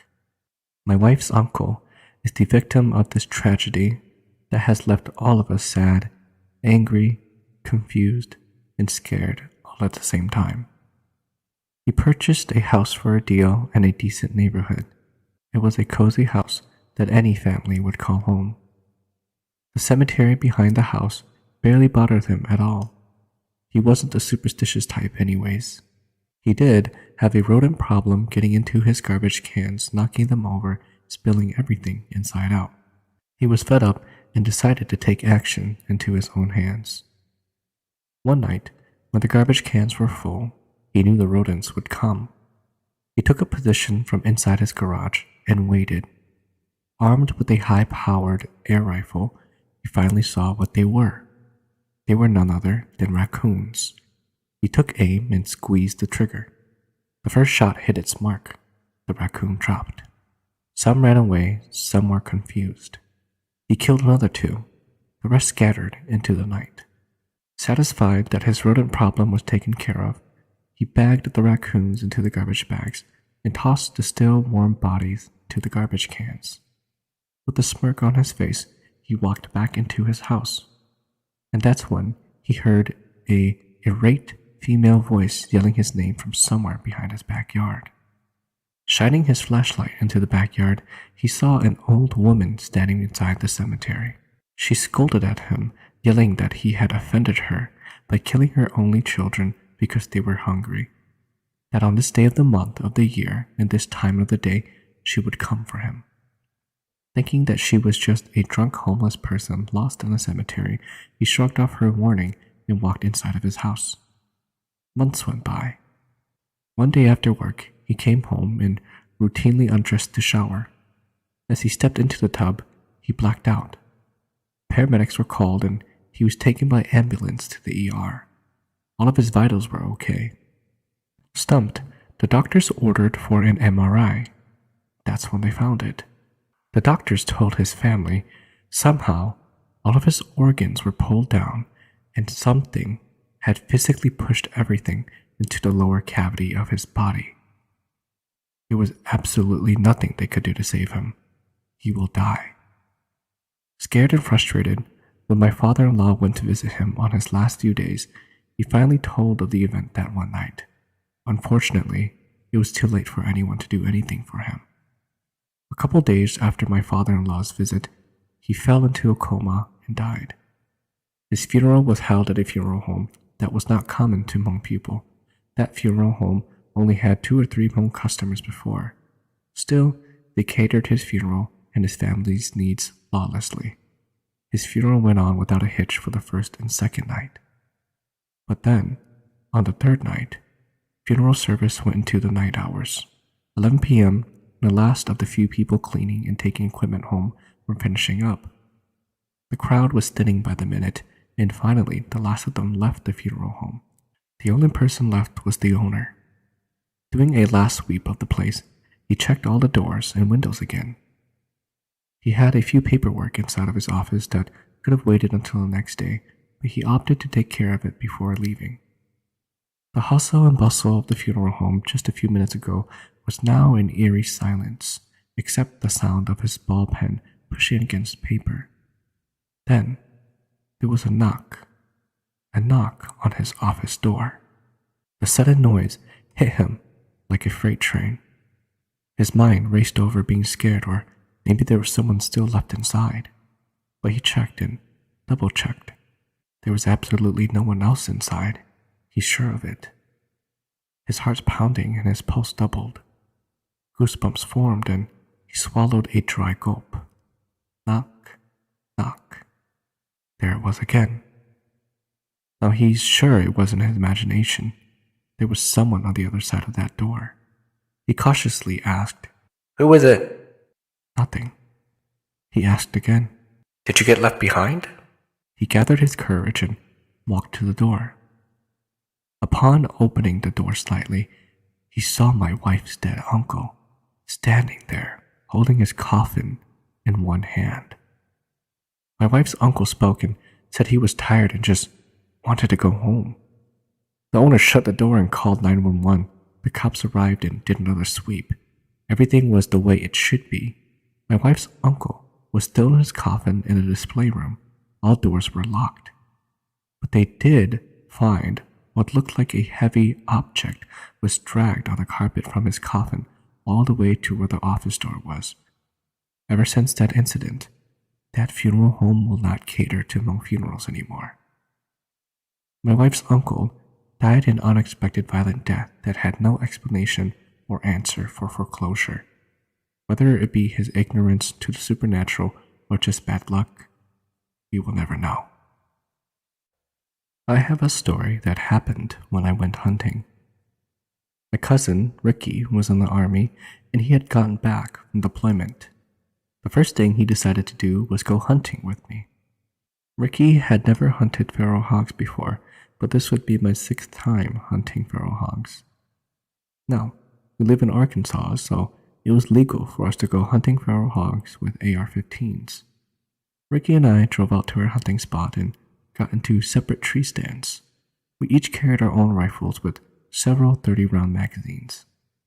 It was a pretty cloudy day, and we weren't sure we were going to get to see any hogs at all. Luckily for us, we only waited for about 20 minutes before we saw a pack of about 15 hog. There was a large sow, probably 300 pounds, and a few decent-sized ones down at a large puddle. Ricky wasn't the brightest guy, but what he lacked in brains, he made up for it in brawn.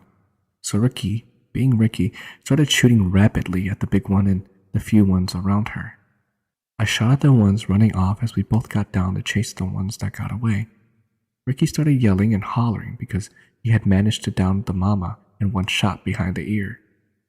We had 3 dead hogs, but we could carry more in the bed of the truck. At this point, it was about noon and it started sprinkling.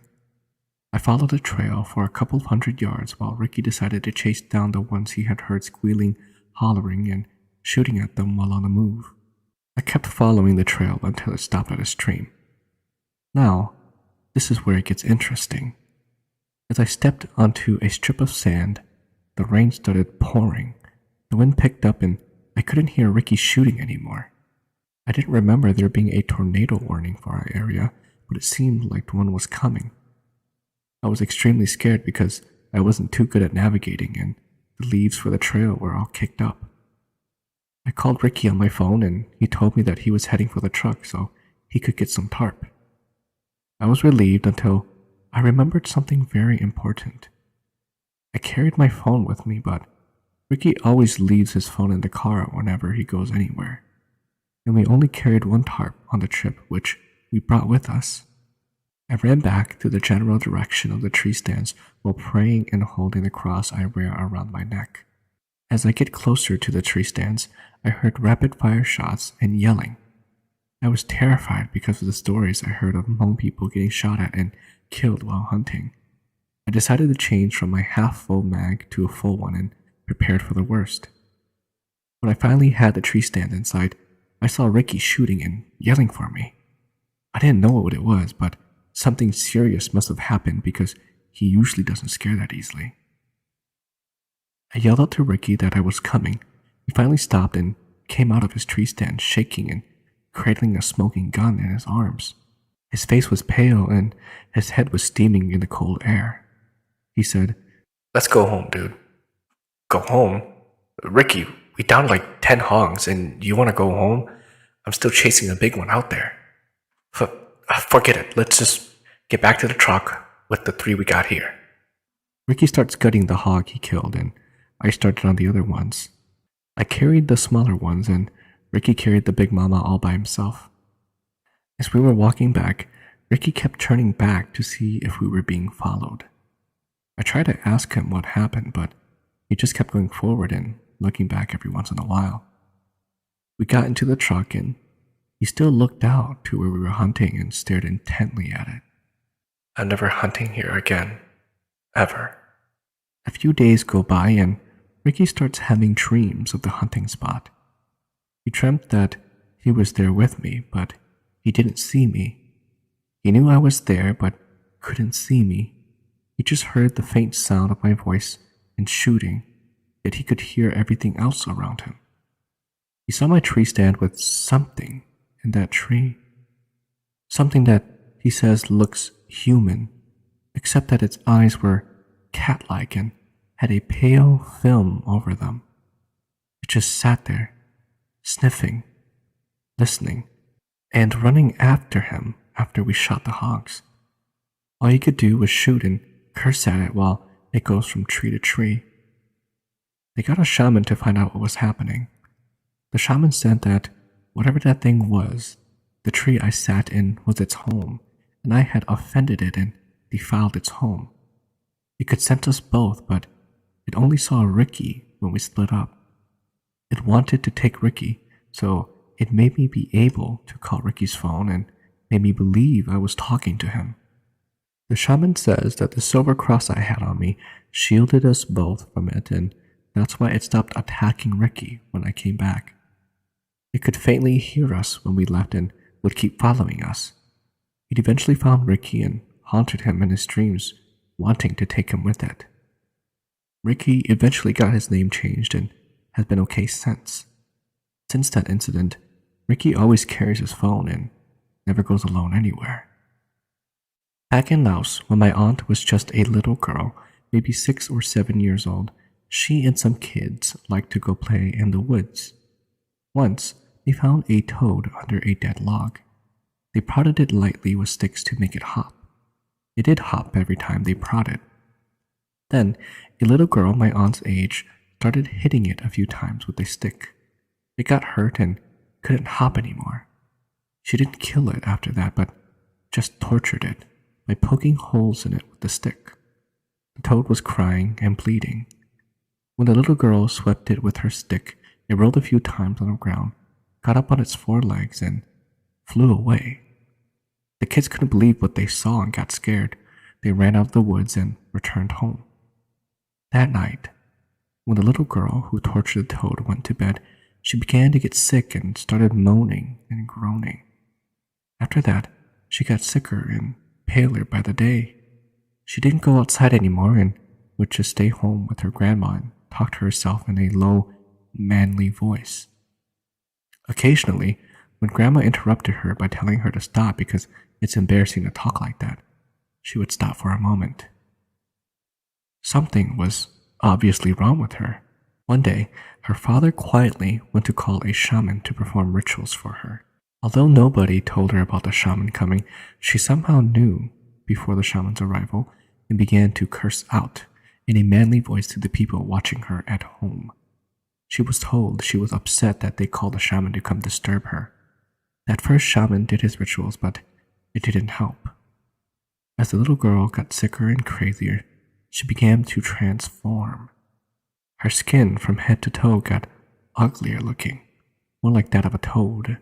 Her face, hands, and feet got older.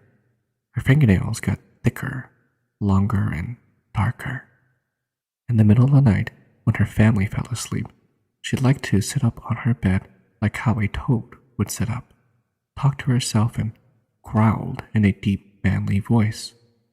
For that, her siblings didn't dare to sleep in the same room with her. She didn't eat with the family anymore. She would just eat in a corner using her dirty hands instead of a spoon. Sometimes, when she acted out violently, her father couldn't even hold her down because she was too strong for him. It would take a few of her family members to control her. Something strange, she would say, is that there was this old grandpa that was hungry and wanted to eat meat.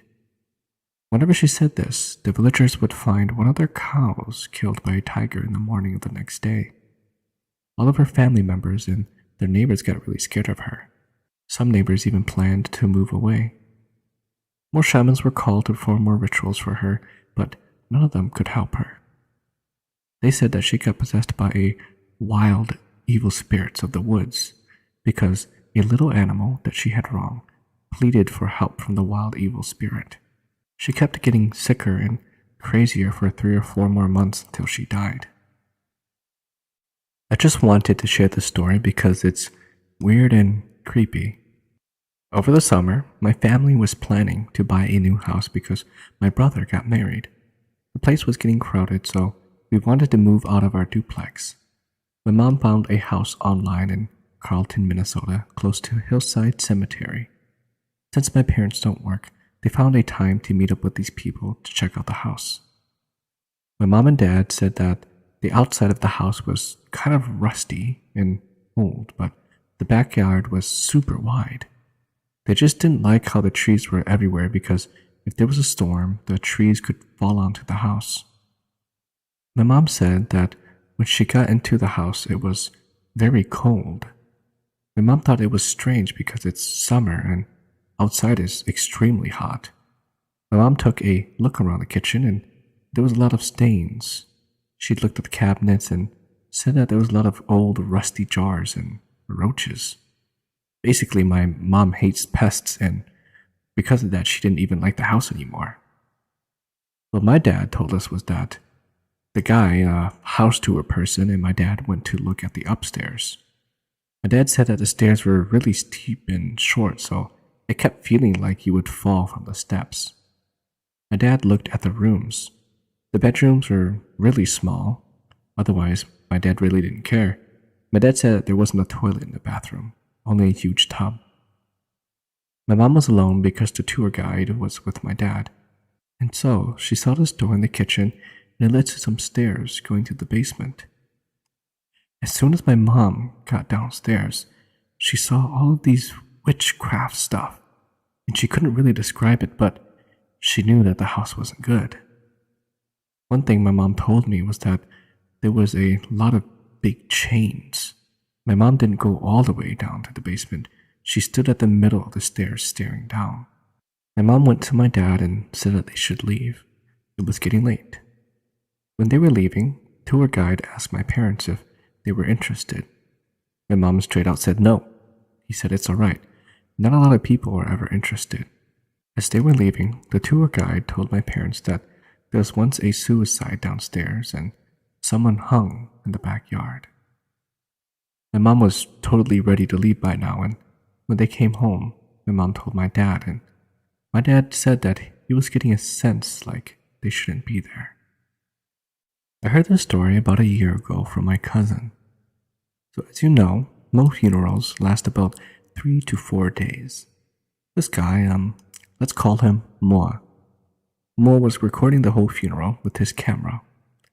Anyways, after a long day at the funeral, everyone else was starting to leave and so did Mo. When Mo got home, he undressed, showered, and was ready to get in bed, but he noticed that he had forgotten his camera at the funeral home, so he called the funeral home. The first time he called, no one answered. The second time he called, no one answered. And the third time he called, someone picked up the phone. Moore said, Hi. I think I left my camera at the funeral home. Can I come get it? The guy on the other end said it was fine for him to come.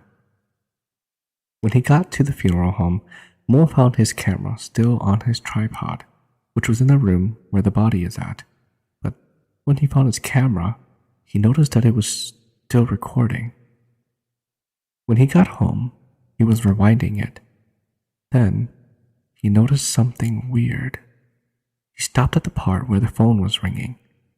Remember when he called the place? When the phone rang 2 times, he called, but he saw no one. But when the phone rang the 3rd time, he saw the dead body from the casket get up and answer the phone. When they hung up the phone, the dead body went back into the coffin and closed it. After seeing that, Mo was freaked out and deleted the whole thing. Somebody in the comment section said that he should have uploaded it to Vine or Instagram and that he would have been famous by now. Back in Laos in the early 50s, my uncle Dumbi and his friend Tong decided they would court girls in a nearby village. As the sun began to set, the young men made their way to the village. When they entered the village, they noticed a home filled with people crying. Being curious, Dumbi told his friend that they should check it out. Upon arriving at the home, they noticed a hole in the wall much bigger than the others. Uncle Dumbi peeked inside and what he saw took his breath away. There stood a brownish half-cat and human-like creature with long, sharp, human nails. The creature stood next to a mother whose infant child was slowly dying. Shocked by what he saw, he asked Tong to look through it to make sure his eyes weren't playing tricks on him. Tong nearly crapped his pants when he confirmed what Uncle Dumbi saw. Unsure, Dumbi looked through another hole in the wall, but all he saw was the family and the dying infant. He went back to the first hole and there was the creature no bigger than a 3-year-old toddler whose eyes were alien-like. Each time, the creature reached out its hand to the infant child. She gasped for air and her eyes rolled back. This made her family cry even harder and louder, but when the creature put down its hand, the infant child breathed normally. As Uncle Dumbi and Tong watched the creature play its game with the family, they knew they had to do something or the baby would die. Uncle Dumbi came up with a plan. Once he was in the house, he knew he wouldn't be able to see the creature, so Tong was to stay outside and give him the signal. When Uncle Dumbi was near the creature, Tong had to whistle. Dumbi made his way into the home with a stick and asked a family member what was going on. The grandma told him that her grandchild was sick and she might not make it through the night. Dumbi squeezed his way behind the mother's back and slowly moved in front of her and the child. Finally, Tong let out a loud whistle from the wall. Dumbi acted on it. He started swinging and hitting air, yelling, "Everyone, help me hit the ghost." Everyone grabbed whatever they could grab and started hitting and swinging in the air. All of a sudden, everyone heard a big roar outside of the home. They all ran outside but saw nothing. That night, Dumbi and Tong explained to the family what they saw. The family was so grateful for what they had done. They asked for the young men to stay the night with them, but they refused and said it was late that they should make their way home. The 2 men began to make their way home when they heard a faint cry from a distance. Not knowing what it was and they didn't want to take the chance, the men ran back to the village and told the family it may not be safe for them to travel. That night, the family hid Uncle Dumbi and Tong and the infant in a different home. The next morning, a family member came to tell my grandfather the news and asked that he come see the family. The grandfather of the infant was so happy they made Uncle Dumbi her godfather. My grandfather said the reason why Uncle Dumbi and Tong were able to see the creature from that particular hole was because it was where it entered from, and it could not hide itself. That's why they saw it. I once heard this family in Kansas had moved into this nice house, but something was very strange. During the night, the family put everything away and turned the TV off. In the morning, the plates were set on the table and the TV was turned on. This had happened for a few weeks, so the father asked the landlord the history behind the house. The landlord said that her father, whose name was George, lived there until he passed away 3 or 4 years back. Since then, the house was for rent, but nobody really wanted to stay long. She went to say that she thought her father's spirit may still be in the house. When her father died, he was in the cellar. He was always working on some house project. There used to be a bed in the cellar since he usually gets too tired, so he sleeps down there.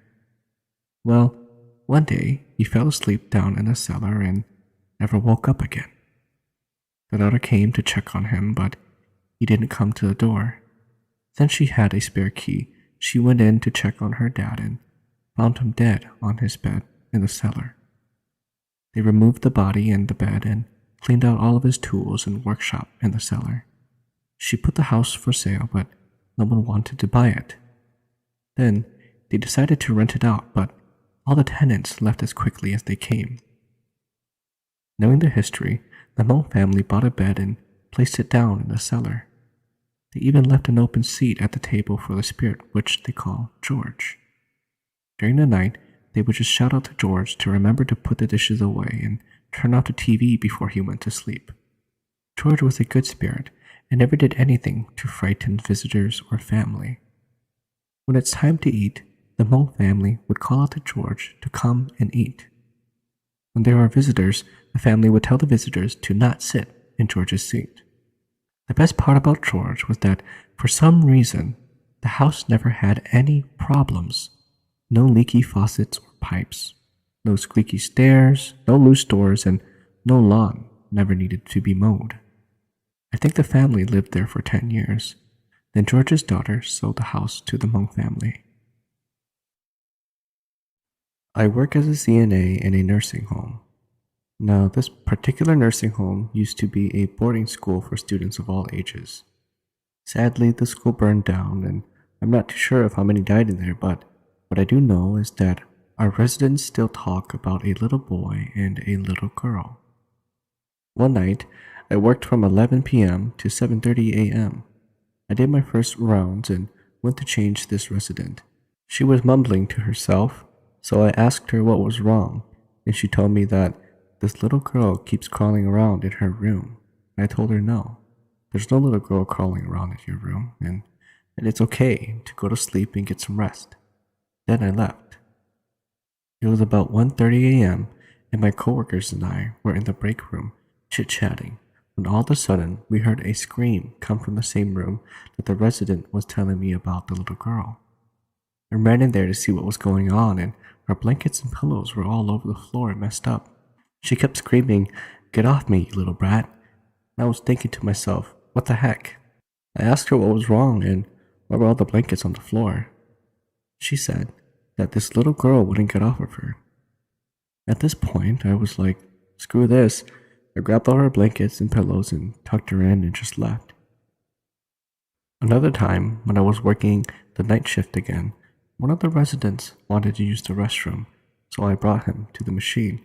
I left him there for a couple of minutes and told him to call me when he's finished. He then called me and I went in and checked. He said to me, "Why are all these kids so loud?" And I asked, "What kids?" "There's no kids around here." And he said, "Well, when you were here, they were here too, but when you left, they also left too." I quickly got him out of the bathroom and into his bed and just left. Working at a nursing home makes me realize that there is still life after death, no matter if it's the elderly that died there or what used to be the place of a building before. This story is about my younger sister's encounter in 2006. It is not made up in any way or form. However, I will use first person instead of third person to tell the story. Names have been changed to protect the identities of the people. We live in the boonies of North Carolina. To get to our house, you would have to drive down a paved road surrounded by woods. Halfway down the road, the pavement stops and you continue down a gravel road. So down this neck of the woods is my house and 2 other homes, that of which belonged to my cousins, Thu and Joe. We were still middle schoolers at this time and caught the bus every morning at 6:55. It was October and daylight saving had already began. It was dark by 5 p.m. and stayed dark until nearly 8 a.m. As the old folks like to put it, when the days are shorter and the nights are longer. My house is behind my cousin Thu's trailer, so to get to the bus stop, I passed his trailer. It's a good 3 to 4 minutes to the main road where the bus picks us up. My cousin Thu and I would usually walk together up the gravel road to the paved road where we would join Joe to wait for the bus at the top of the road. For the past few days, my cousin Thu had his mom take him to school so he could sleep in. So I walked to the bus stop on my own. No big deal. I lived there for nearly all my life and knew all the whereabouts of this place. There was nothing to fear, or so I thought. I woke up on this October morning and did my usual routine. Got dressed and put my jacket on, grabbed my book bag and headed out. I walked down from my house toward Thu's house. He had told me the day before that he would not be catching the bus for the next few days or so I did not expect him to be waiting on this morning. I walked down the road of my house, and as soon as I got closer to Thu's house, I see a dark form of a person standing by the stairs of Thu's trailer. Odd, I thought to myself. Thu said he wouldn't be taking the bus. I slowed down, and as I got closer to his house, the form looked at me.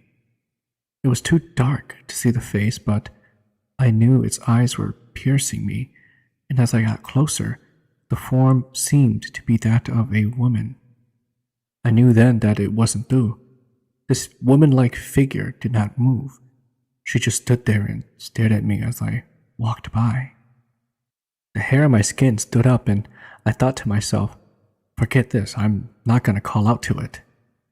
I kept walking up the gravel and paved road until I reached the top and joined Joe. For the rest of the day, I thought nothing of it. I had convinced myself that my lack of sleep had caused me to become delusional. The next morning, I woke up, did my routine as I did the day before. As I walked out the door of my house, I felt strange and uneasy but shook it off. Again, I knew Thu would not be taking the bus. As I walked closer to his house, I see the same woman-like figure standing by the stairs as if she had been waiting. As was the previous encounter, it was too dark for me to make the face of this thing, and I walked past it as fast as my legs could carry me. Maisie. A voice called out my name in slow motion, and it sounded like it was right behind me. I turned around and that thing was gone. WTF was the only thought at the moment, and I walked faster and faster down the road. By this time, all the hairs on my body had stood up and my legs felt like jello. I walked up the road and felt a sudden urge to look behind me. To my fear, I almost had a heart attack as I saw that thing walking a few yards behind me. I walked faster and faster and tried to think happy thoughts. It felt like all the gravity was pulling me down and my legs were getting heavier and heavier. In due time, I finally reached the bus stop. Unfortunately for me, on this day, Joe was nowhere to be found. I was all alone and scared, but I needed to know if that thing was still following me. Gathering all my courage, I turned around and there she was, still walking up the roads towards me in a hunch-over posture. The sky was getting brighter, still dark, but enough for me to see that she had long dark hair that covered most of her pale face. My heart felt as if it would jump right out of my chest. It was coming closer and closer and closer. I was about to burst into tears as I see Joe walking up the road towards me. At this instant, the woman jumps into the woods and was gone before I could blink. I had never felt so much relief to see Joe. Later on that day, I told my sisters and my mom about what happened. My grandparents tied a red string on my hand and said a chant while doing so. Ever since, I have not encountered that thing. There was no explanation of who that woman or thing was, and I did not want to find out why it followed me. To this day, thinking about it still scares me deeply. I used to live in this small city in Colorado with my husband and 3 kids. My sister and her daughter needed a place, so we looked around for rental units. She was also 3 to 4 months pregnant with her ex's baby at this time. Everywhere was too expensive and she couldn't afford it. Finally, we found a small 2-bedroom duplex that was cheap and only a few blocks from where I lived. She gets off work late, so we couldn't go to see the place until it was getting dark. Unlike other duplexes, where the 2 units are usually side by side, facing the street, the units on this duplex was adjoined with the front doors facing the neighbor's house. The available unit had windows facing the back alley, and the occupied unit faced the street. As soon as we got there, we met the management agent that was showing the property. We walked inside, and immediately I had this weird feeling. I brushed it off as nerves.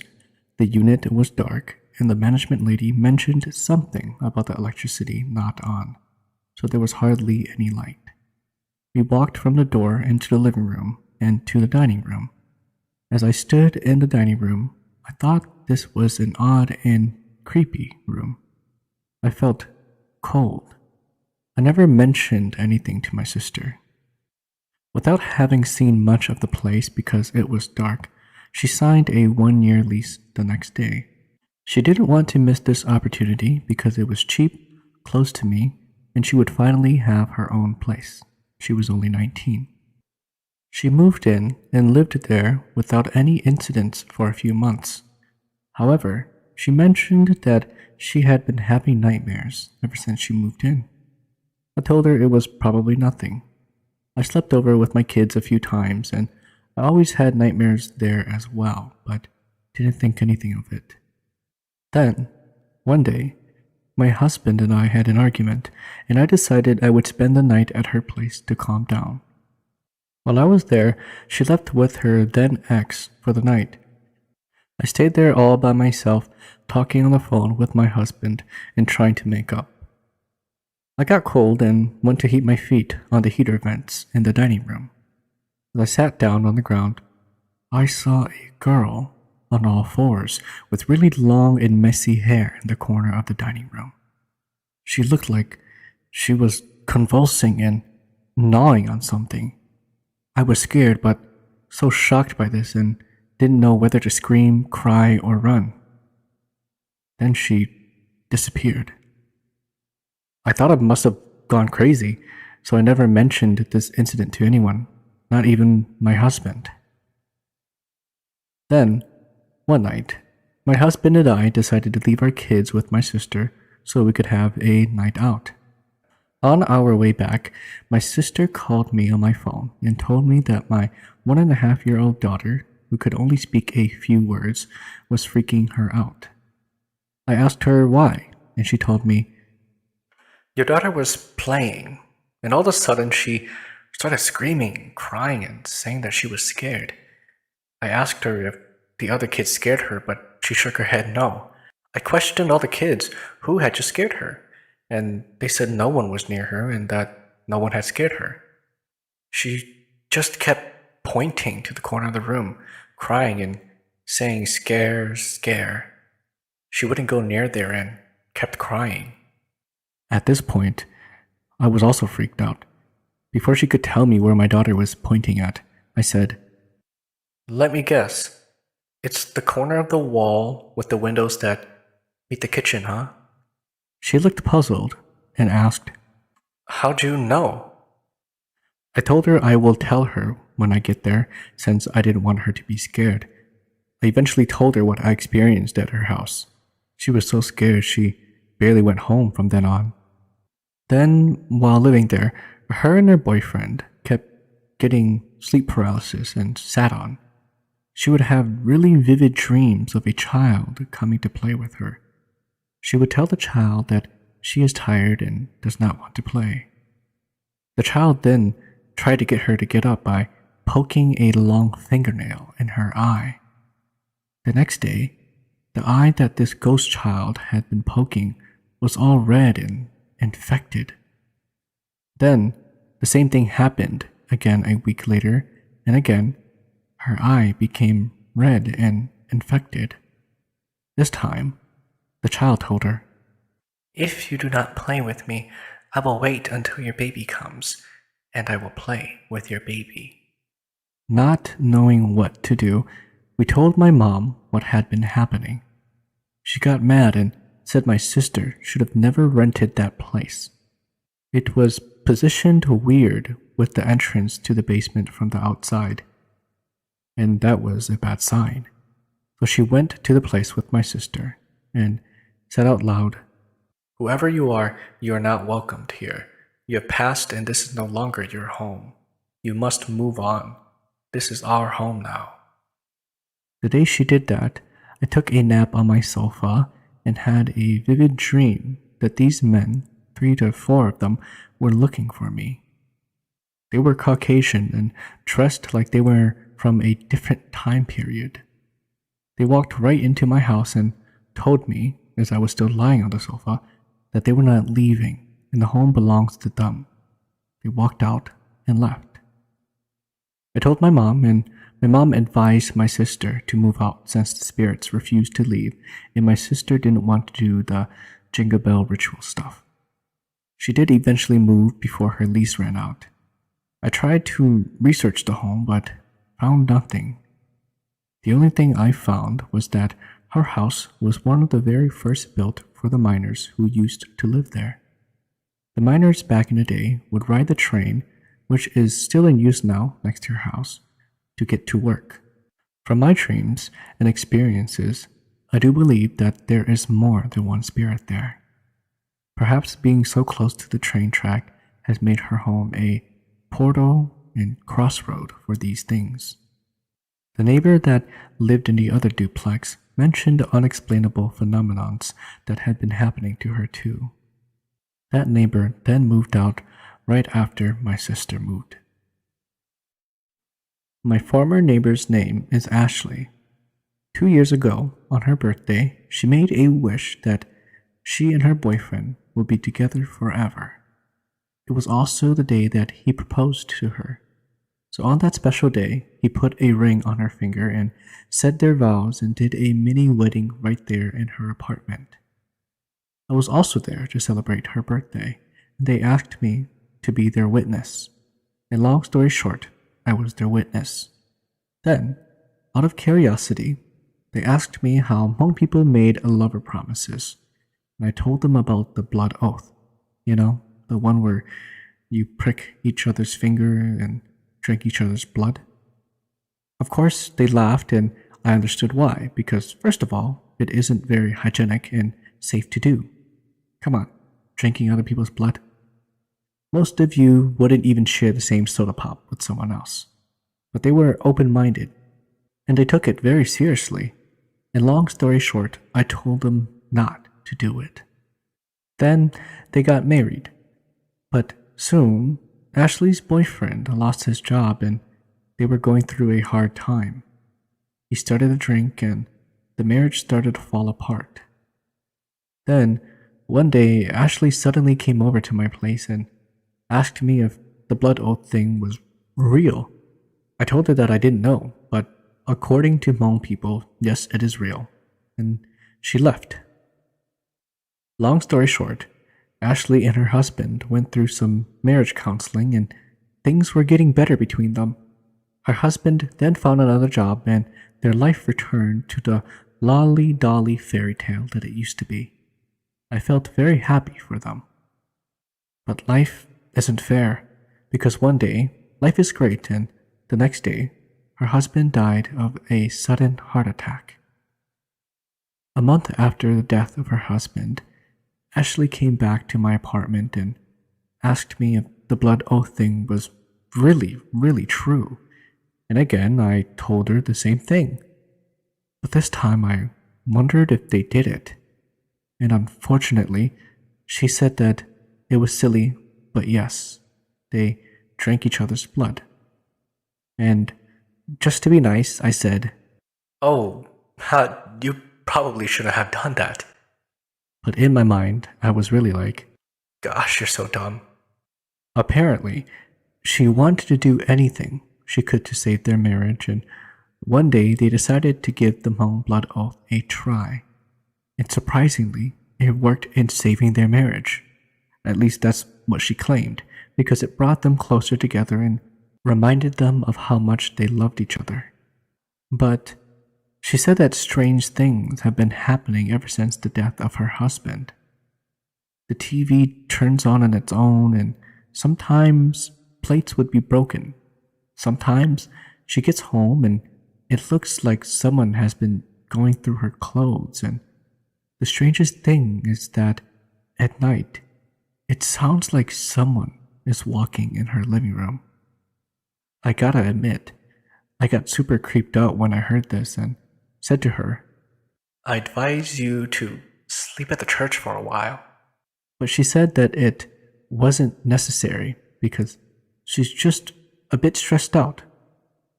But I took it seriously, and the very next day, I started hanging up joss paper everywhere in my apartment. She came over and asked what I was doing, and I said that I was decorating. And she said it looks very pretty, and I said, thank you. But in my mind, I was like, Get out of my house. Ashley started looking worse and worse every day, and her stories became scarier and scarier. For example, she said that one night she suddenly woke up in the middle of the night and saw an arm reaching out from her closet. I tried my best to help her, but there was nothing I could do. So after a month, the lease on my apartment expired and my roommate and I had to move out. I'm not sure how Ashley is doing these days, but before we moved out, she told us that her doctor had diagnosed her with depression and mild schizophrenia, We don't believe that ghosts are real. was what her doctor said to her, and he gave her some antidepressant pills. It didn't look like the medication was working for her, so I guess these days Ashley would either be 1, doing great, 2, in a mental institution somewhere, 3, in her apartment still being haunted, or 4, dead. So if it is either choice 3 or 4 and you happen to live in the apartment next to Ashley, please say hi when you see her. She would be of 29 years old right now, with curly blonde hair, tall and skinny, and she likes to smile a lot, even during those times when she was haunted. Good luck. Jesus Christ, the writer of this post sounds like a horrible person. True story, in Seattle, Washington. I have 2 older sisters, Shua and Zhang. Before I was born, when they were about the age of 10 and 11, my aunt, who was about 13 at the time, invited them to play the Ouija board. So, my aunt, Zhang, and Shua, and my cousin Julie, who was 12, and Shua's best friend from school, Mandy, all came over to our house to play the Ouija board. Of course, my sisters knew that my aunt was just trying to scare them at first. After a while, the game got boring, until the pointer moved to the word hello by itself. My sister, Joa, being the youngest of them and the most curious, said, Who's there? At this point, they all had their hands on the pointer. The pointer shifted to the words R-I-C-K-Y. Ricky, Are you friendly? said my aunt. The pointer shifted to the left corner where it said yes. They all continued to speak to Ricky, and he would always answer them. Almost every day after school, the group would come over to play the board at my house and continued to speak to Ricky. My sister Joa told me that she remembered he was really funny. One time, when it was just her and her friend Mandy playing, they were both starting to get bored. So Mandy picked up a book in one hand and had her hand on the pointer. Suddenly, the pointer started to move in a circle around the board, making Joa and Mandy move in a circular motion over and over again. So Joa asked, What are you doing, Ricky? The pointer then moved to the words that spelled out, I'm dancing. The next day, the whole group was over again and played the board as usual. This time, Ricky spoke to them without them having to ask him a question. The words spelled out, Girls, be careful. Stay away from boys.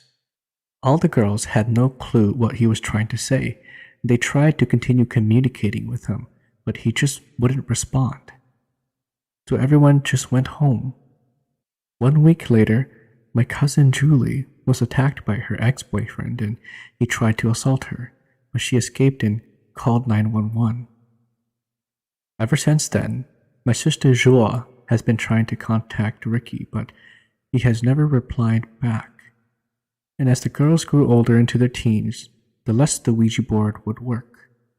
It has been 17 years since then, and my older sisters tell me the story all the time, trying to convince me that there's actually good things that can come out of playing the Ouija board. To this day, my sister still tries to contact Ricky on her Ouija board. I had just moved out of my home and into a new place for the first time. It wasn't too far from my mom and dad. It was about 30 minutes, but I was glad to be on my own. When I first toured the house, I was so excited that everything looked brand new with the smell of fresh paint and soap-washed carpet. It went to my head, so I didn't notice anything else until I moved in and realized how old the place actually was. Sure, the kitchen and bathroom was updated, but the style of the house told of its age, which had to at least be 50 years old. It was a small house with 2 bedrooms and 1 bathroom. The living room and kitchen was separated by a counter. I really liked that there was a big window that looked out to the front yard, even though there was a big oak tree blocking half the view.